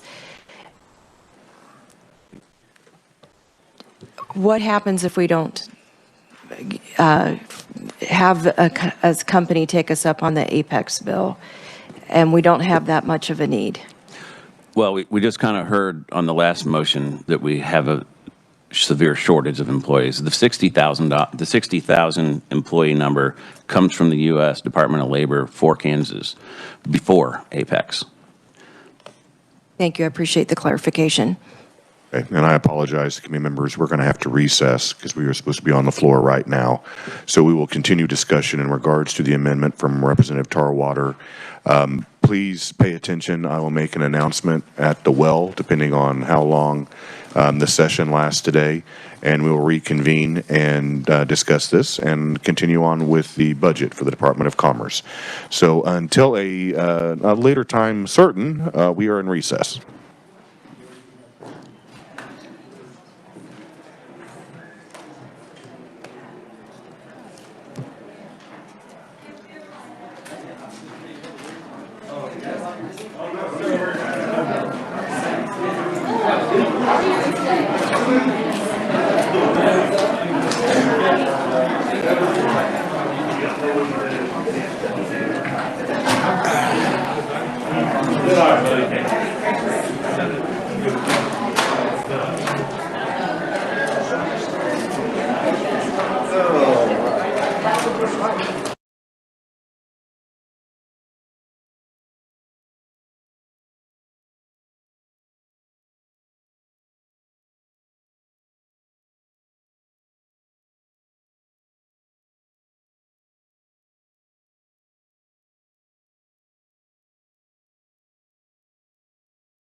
that we were discussing prior to going to session. So we did have some other individuals that wanted to speak in regards to the motion that was made by Representative Tarwater to amend the 2022 budget for the Department of Commerce. And the next individual that I had was actually Chairman Corbett. Okay. Representative Williams. You had a question in regards to the motion to amend? All right, we had you down. You were on the list, so we're just making sure. Representative Helgerson. Mr. Chairman, some people voiced some concern about not being briefed about the program.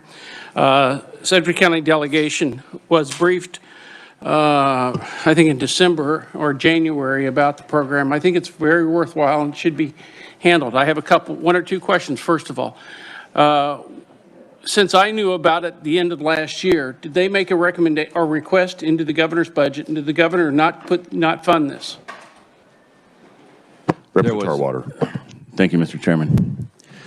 There was no request made for this in the budget, and there was no request made to the governor. This came up in the last few days when we were addressing employment shortage, especially on the Apex deal. Representative Helgerson. Mr. Chairman, I'm going to follow your lead then and suggest that we put this off since we're going to be dealing with the budget again later. So I will make a substitute motion that we put in language, I'll leave it to Jill's discretion, saying that we should fund this, but we look at existing programs either in Department of Ed or Department of Commerce, and the subcommittees can come back with a recommendation of how best to fund it rather than using new funds. Again, I think it's a good, worthwhile program and should be funded. I'm just saying we didn't have a chance to look at it in the process of where it fits best. So the subcommittee should do that and come back when we look at the major budget. All right, committee, you've heard the substitute motion. Is there a second? Seconded by Representative Wolfmore. Okay, we're on the substitute motion. So I guess I have a question. Are you talking about having this discussion prior to working the budget prior to our break in April, or omnibus? Prior to our break. Okay, I just wanted to have the clarification. Representative Wolfmore. So, thank you, Mr. Chairman. Would you be comfortable adding to that motion that we would actually have maybe an informational hearing on this program? So I have not heard anything about this, and I know others in the room haven't. So we would actually include in that motion having an informational hearing in here? I would probably say we don't need to have the language that we're going to have an informational hearing. We can have that on the scheduling of what's going to go on in committee. I don't think we need to add it to the substitute motion. I don't know. Representative Helgerson? I have a question then. I don't get what you're saying. Will we plan the agenda? Oh, you said. We don't need to have the language on the substitute. Don't get that way with me. I'm just saying. Representative Wolfmore. All I am trying to accomplish, however way you'd like to handle it, all I'm trying to accomplish is that I actually know what this program is, so when I vote on it, because, let's face it, every one of us could bring in a program, some kind of fund that nobody else knows about. So all I would like to do is make an intelligent vote on this issue. I may be fully in support of it. How we want to handle that, I'm open for suggestions. Thank you. Well, and like I said, we could handle it in our agenda planning and make sure that we have this brought up, as Representative, the maker of the motion has said, prior to us working the budget bill. Representative Williams. Thank you, Mr. Chair. Now, I'm going to reference a name here because this is a person that leads this program, and his name's Mike Gibson. And if you'd like to invite him into your office, schedule an hour or two. So he will give you, he's very, very, very passionate about it. And the number one thing you would need to know about this is it's existing in our school districts right now. And if you've ever heard, of course, everyone have, the wood shop classes, the car where they're mechanical classes that they're taking. And it's very hard to find instructors right now that still have those types of certifications. So they are filling the gap for teacher certifications, helping bring people into programs. They're helping with the curriculums of the programs. They're getting kids to be participants in the programs so that when they graduate high school, they now have certifications that can allow them to go right into industry. And one of the main industries, of course, is construction, because we have over 300 different construction companies in Kansas, and I bet you every single one has Help Wanted ads. So we are desperately in every industry needing skilled labor, and this actually addresses that wholeheartedly. And so, again, Mike Gibson would be a great contact if we don't have time in our schedule. All right, thank you. Representative Tarwater. Thank you, Mr. Chairman, and I can appreciate the substitute motion. However, as you stated earlier, sir, nothing really ever is final until it's final. I would ask that you vote against the substitute motion for just the sole reason that we have a company making a very big decision on whether or not to come to Kansas this month, not after the budget, and this would send a signal that, hey, we're ready for you and we can supply the employees. And so I'd like to send that message loud and clear, and we can revisit it as we go, but I'd like it to stay in the budget for now. Any further discussion on the substitute motion? Seeing none, Representative Burrows. Well, Mr. Chairman, I'd like to think that this program isn't the only thing that allows a workforce to be grown in our state. In my years here, especially in the last 10 years or so, I've heard a lot of vilification of Kansas workers, and I think that has a little bit to play in being able to provide a workforce that is respected and dignified. And I can't tell you how many times at the podium it's been said those people shouldn't be making that kind of money, and I'm talking about your skilled labor. And I would just ask that as we move forward, I support this program. I think it's extremely important. But there's a reason why we have an exodus out of Kansas. It's a reason why we have to put programs like this in place, because we do not respect our workforce. So I would just hope that in addition to this, and out of respect to my colleague wanting to keep this in the budget, I would just hope that as we move forward and we talk about Kansas workers, that we're a little more respectful and appreciative of the fact that those that we do have warrant our support in helping rebuild this great state of Kansas. Thank you, Mr. Chairman. Any further discussion on the substitute motion? Seeing none, Representative Helgerson, you may close. Again, I'm supportive of the program, but we have a half a dozen programs already into commerce and education, and I don't know if this program would fit into it. And before jumping into putting in the funding, since it hasn't been looked at by the budget division, since it hasn't been reviewed and recommended by a budget committee, I think that's prudent to say budget committees go back and see how it fits in, and then come in with a recommendation about how we fund it and how it works together. It works better for the process that way than to bring an amendment up this before us. So I move the substitute amendment.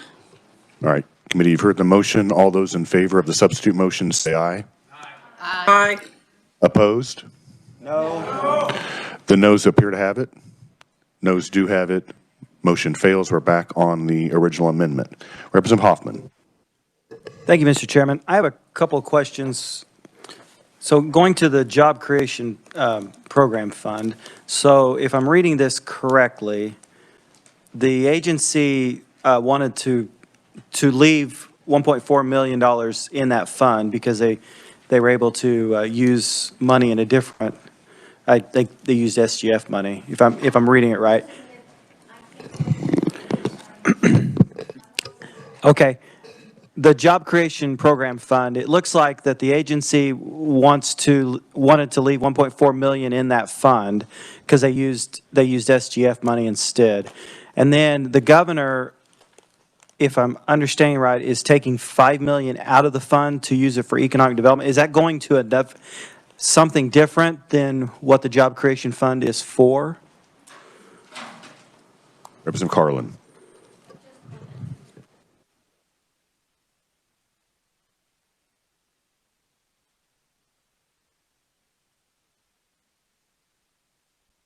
So this is for the bill. I'm sorry. I forgot we were still on the. Yeah, we're on the motion to amend. So did you want to answer? Oh, well, yes. The governor on page 463, she moved the 1.4 million, she deleted the 1.4 million, and then she moved it to page what? So she added it back. Added it back in on number 19, and it's now $5 million. So she increased that fund. Okay, Mr. Chairman, if it's okay, I'll wait and ask the question later after. I apologize. Forgot we were still on the amendment. Any further questions in regards to the amendment? Seeing none, Representative Tarwater, you may close. Thank you, Mr. Chair. I close. All right, committee, you've heard the motion. All those in favor say aye. Aye. Opposed? No. The ayes appear to have it. The ayes do have it. Motion passes. Representative Hoffman. Thank you, Mr. Chairman. Okay, so back on that, the $5 million is coming out of the creation, job creation program fund. It says it's for economic development. Is that going for something besides what the fund is set up for? Representative Carlin. No, I wouldn't be able to say that. I don't know why it would be, but the governor's anticipating needing more money in that fund, and it is our deal closing fund. But she's taking money out of the fund. Well, she moved it, as I tried to say, from. Okay, well, I'll make it easier. If I would like to get either from staff or someone, and not today, we don't have to do it today, but that fund, we have been asked several times in Legislative Budget Committee over the years to add money to it and back. I would like to know how much money is in the fund, how much money has been put in the fund, how much has been promised to companies and is still pending, and how long that has been pending, and how much is free right now in that fund to offer to companies. That's good questions. I appreciate that. And Amy, did you get all that down? Did I see you writing? Because I couldn't keep up with that. Thank you very much. Okay. Thank you, Mr. Chairman. Get that back for us, please. Any further questions in regards to fiscal year 2022? All right, seeing none. Representative Carlin, you may move into 2023. Proceed? Okay. The agency requested 2023 expenditures of $105.8 million, all from special revenue funds, which is a decrease of $4.9 million or 4.5% below the 2022 revised estimate. The request includes 334 FTE positions, which is an increase of 10.5 positions due to enhancement requests. Major reductions in the request include the elimination of $6.6 million in reappropriated SGF monies, which are budgeted for job creation in FY 2022, $2.5 million in the EDIF reappropriations, and $4.8 million in debt service for the impact program service bonds, which were paid off in 2022. The decreases are partially offset by 13 enhancement requests, totaling an increase of $6.9 million and 10.5 FTE positions. The enhancements are focused on expansion of the Kansas Industrial Training and Kansas Industrial Retraining KIT-KER programs. Additional staff for the Office of Innovation and Broadband Development, Workforce Development Investments, and investments in data tracking and analysis. Additionally, the agency added $4.3 million in JCPF dollars due to the exhaustion of SGF monies. There's a balance right there. Various federal programs reduced spending as the grant periods ran out, but are likely to be replaced with extended or new grants as those grant periods are reached. The governor recommends expenditures totaling $339.6 million, including $205.1 million SGF for FY 2023.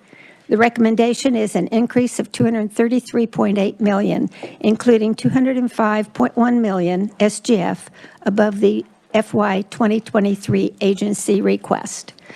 The increase is attributable to the $195 million SGF for university matching grants, $10 million SGF for higher education grants, $27.9 million from the JCPF for economic development, $125,000 for the executive director of Advantage Kansas, and further extension of the federal Pathway to Home 2 grant. That title bothers me, sorry, $700,000. The recommendation includes 335 FTE positions, which is an increase of 1 FTE position above the agency request due to Advantage Kansas. The Budget Committee concurs with the Governor's recommendation for 2023 with the following adjustment. Add language to increase the amount reserved for the National Institute for Aviation Research from $20 million to $35 million SGF of the $195 million appropriated for university matching grants for FY 2023. I'll stand for questions. All right, committee, are there any questions? Representative Tarwater. Thank you, Mr. Chairman. I followed along in this committee. I was there the day they went through the budget, and there were a lot of questions on the University Challenge grants. I've gotten a lot of questions on them. I've talked to a university who had no idea what they were. It doesn't seem like anybody really knows what these are for or how they work. The committee was, however, pretty clear that they understood the National Institute for Aviation Research money, and they increased that. And so what I'd like to do is leave the $35 million in the National Institute for Aviation Research and remove $170 million, set it aside for Omnibus, and have a hearing on what this program is, and that includes the $10 million in higher ed grants. And so there's a total of $205 million, I think, including the higher ed grants.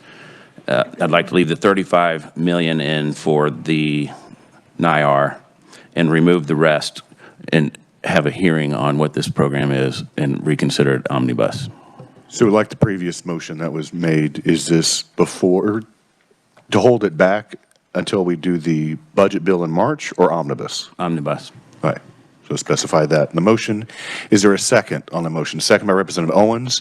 Discussion on the motion, Representative Carlin. Thank you, Mr. Chair. I have a fact sheet that I was going to ask Dylan to hand out about the University Challenge grants. Would it be appropriate for him to do that now, please? If you could have those distributed to the committee members, yes. Thank you. Do you also have the $10 million grant sheet? Okay.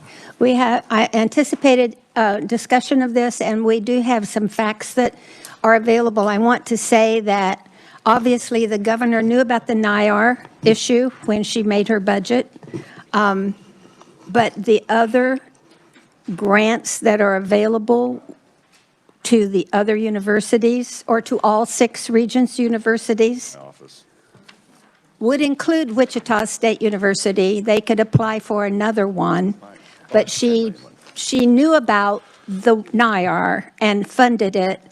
The other is an opportunity for the other universities to expand economic development with an impact on the state. So it's a quick fact sheet, and I would appreciate you taking a minute or two to look at that.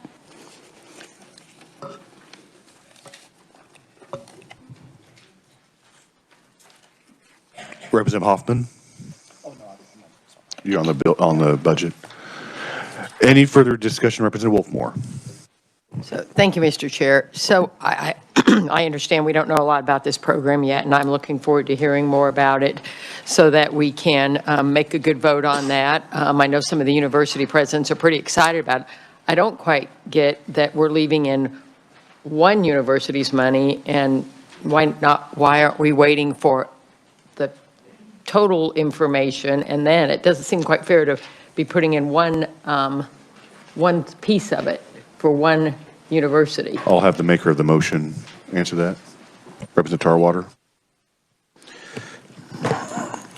The NIR opportunity is one that had been discussed in Commerce Committee quite a bit, and that's the reason it was in here. The governor put it in there.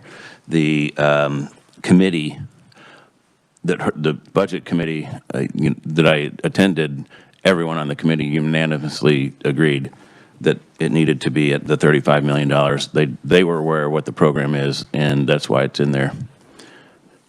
Mm-hmm. Representative Owens. Thank you. Yeah, I was just going to add to that, Wichita State and their NIR facility is very clearly identified, detailed, laid out plan of exactly how and where that money is going to be spent.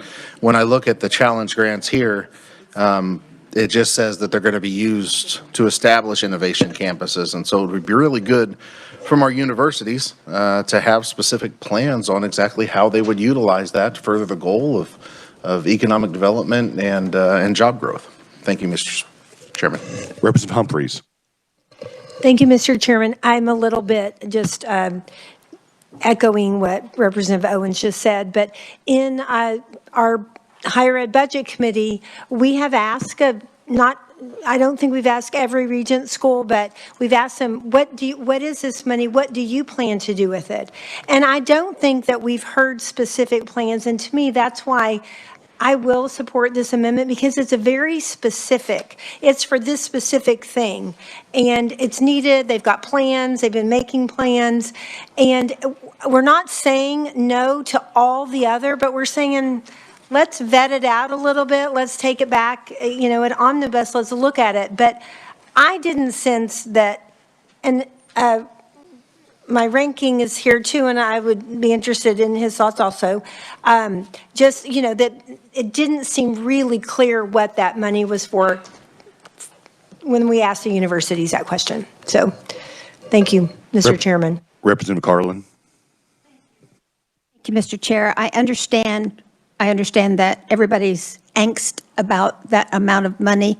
I agree that we should review this at omnibus at the very least. I agree that the universities didn't have a plan because they were offered this money for economic development, and there are guidelines, and they are pretty clear on this list. There's so many, I hate to start down them, but they have to compete for the grant. Every university can compete for the grant, including Wichita State, even though they have set aside an amount. I did not support that motion, as was said it was unanimous. I did not, and I made the comment that because none of the other universities were there to say what they would do with the money, I didn't feel we should change the amount that the governor recommended. I don't oppose that, but this would have been a decision made by the Department of Commerce when they studied the proposals, and everybody would have a chance at the same pot. I won't oppose that here, but I just think that, we didn't ask the universities to come in and give us a plan because we knew this was something the governor asked them to do. She asked them to come up with some impactful economic development in a proposal. And so it's not loans, it's a grant. They have to compete. I've been involved in economic development for 30 years, and I think this is a good idea. We don't have anything that comes into Manhattan that probably isn't initiated at our university. That's where our think tank is. That's where the ideas come from, and that's where the research is. I see you'd like me to stop. I'll stop. Thank you, Mr. Chair. That's all right. Representative Woodard. Thank you, Mr. Chair. To the point the higher ed chair made, we didn't get a lot of clarity in committee, but this wasn't assigned to the higher ed budget committee. It did go through the Department of Commerce. And so I appreciate the maker of the motion, especially for not deleting this from the budget, but pushing it back to omnibus. I will be opposing it because I fear that so many things are being put off to omnibus that they could be overlooked. This is one of those issues that I've heard before sitting on this committee, several members of the committee say they wish that the universities would go raise more money to do things to create jobs. This is exactly what you're taking out of the budget if this motion passes. So I would hope that it would stay in, so I'll be opposing it. But if it is successful, I do really hope that we sincerely look at this, have the opportunity for universities to present their plans to maybe brief us, but the approval currently as written goes through the Department of Commerce, which we clearly trusted with the Apex bill. I hope we can do that with this as well. This has the potential to transform our universities and really create a number of jobs that are going to bring people into Kansas. So I look forward to revisiting it if the motion is successful. Thank you, Mr. Chair. Representative Williams. Thank you, Mr. Chair. And so for the chair, vice chair, so are you, ranking member, are we to understand then that the universities didn't request this money, aren't sure how to use the money, is that correct? It looks like to me it was just. Chairman, turn on your mic. It looks like to me it was just parked there. Okay, so they didn't request it. They're not sure how it is going to be used or what is going to be asked of them. So then it would come back to the question of what did the universities ask for, which was not in your committee, it was in Representative Humphrey's, and how does what they want compare to what the governor put in the budget? And it sounds like there may not have been collaboration with the universities on that. I'll just leave it there. Representative Helgerson. It sounds like there were 3 different budget committees involved with this. Okay, I'll ask all 3 of you. Do you have a strategic plan for each one of the projects? No. A document that says, we think we can spend this money and we're going to get this matching funds and this is our return on investment. May I say, that is what this fact sheet is about. It is about instructions to the universities of what they need to do to develop an economic development proposal for the Department of Commerce to make the decisions on. It is an opportunity for them to take their 25-year plans and say, yeah, this is what will really impact the state of Kansas and our region and our university. It's a one-to-one grant, matching grant. They have, so if we've got $160 million in it, we're going to get $320 million back of spin-off monies to use to develop this economic development tool. Representative Helgerson. Document I have from the Board of Regents. It says $10 million for economic development grants will support the priorities of framework for growth. I'm just, for the first one. For the $195 million grants, the university will work with donors to leverage the state investment by developing proposals that will significantly long-term economic benefit to the state. Heck, if they got a 25-year plan, I would hope there'd be something written. And that's my issue. I think that they should have these kind of documents and say, we're going to make a proposal to the governor. And it should have been made if it was such a high priority. And say, we're going to get this kind of return on investment. And they all knew that there was money out there in the state budget. Heck, everybody here and everybody across the state that has money knew that that was available. They should have had a project available. What we're doing is putting the funding there before they have programs. And whenever you do, you're likely to have more problems with the spending and whether or not you're going to get a return on investment that's appropriate. I don't want to beat a dead horse, but, Representative Woodard. Thank you, Mr. Chair. The only reason I'm tempted to vote for the motion is because this does buy time to allow the universities to come back. This was a priority of the Department of Commerce, not the universities, to create a competitive grant program that they can apply for, which we do all the time. We had a discussion earlier about a grant program. And so, yesterday in higher ed budget, we just met the new K-State president who was on day 2 of the job. This allows the universities to come up with plans that they could present, again, to the Department of Commerce. I hope that they would be willing to share some of those details with this committee as well. But this will at least slow it down a little bit so that we don't risk losing this program altogether, but it allows them and the universities to come up with plans on how to raise their portion of the funds to apply as well. Representative Carlin. Thank you. Thank you, Mr. Chair. Yes, Mr. Chair, and it does need to be dealt with in 2023. They have till 2023 to do this. So by omnibus, we will have perhaps some kind of outline of that Commerce can give us. But again, economic development issues are normally not public. So, you know, I don't know what we'll be able to get in details by omnibus, but the universities will have time to work out some kind of argument for us, which they just simply have not. Chairman Corbett.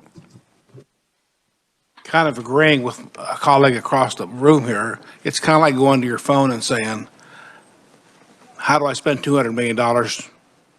Show me the map, show me something. And I mean, there's no destination. There's no, I don't see where it's going. We're not taking, I mean, it's just, this just kind of parks it back in the back of the room for now, right?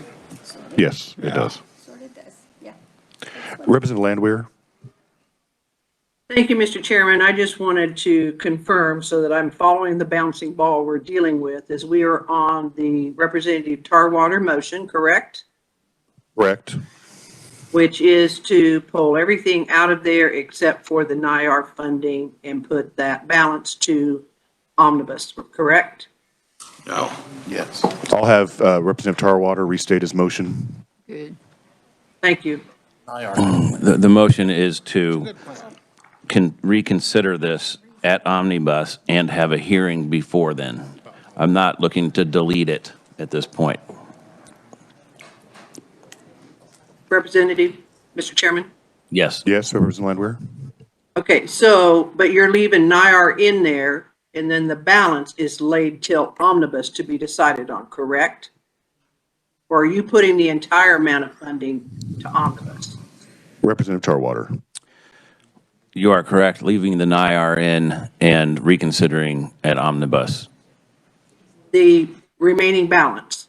Yes. All right, thank you, Mr. Chairman. Representative Ballard.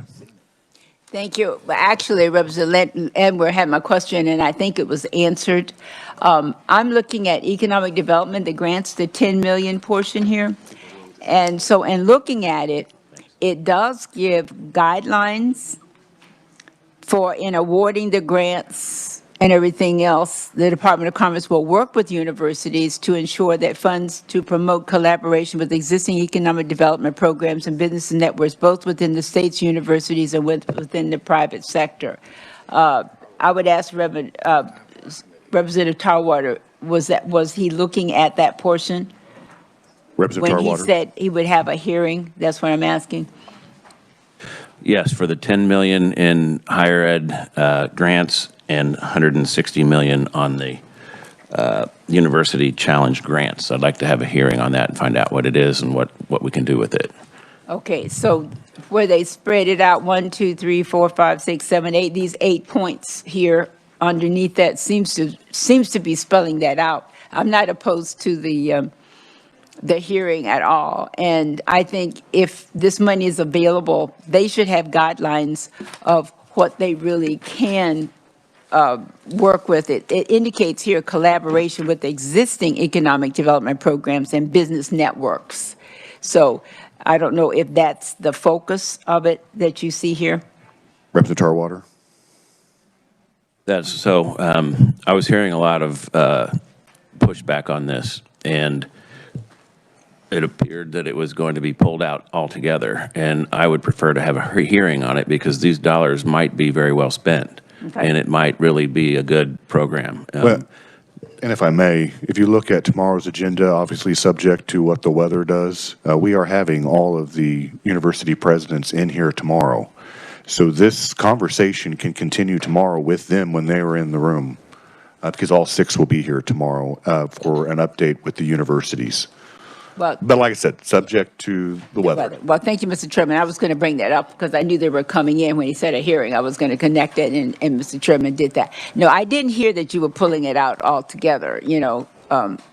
So I was leaning towards why were we pulling it out? And it's not clear what they're supposed to be doing with it, but I can support it because at least we'll get information about what it is you want them to do with it, where they have to apply, what they have to do, who they're going to collaborate, and everything else. So thank you very much for the explanation. Thank you, Mr. Chairman. Representative Wolfmore. Thank you, Mr. Chair. I misunderstood your motion, but I will support your motion now. Thank you very much. Thank you for the information, clarification. Any further discussion? Seeing none, Representative Tarwater, you may close.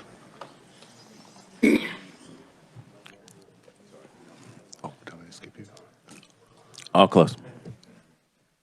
All right, committee, you've heard the motion. All those in favor say aye.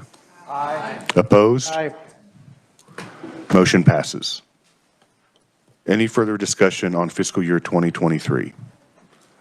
Seeing none, Representative Carlin.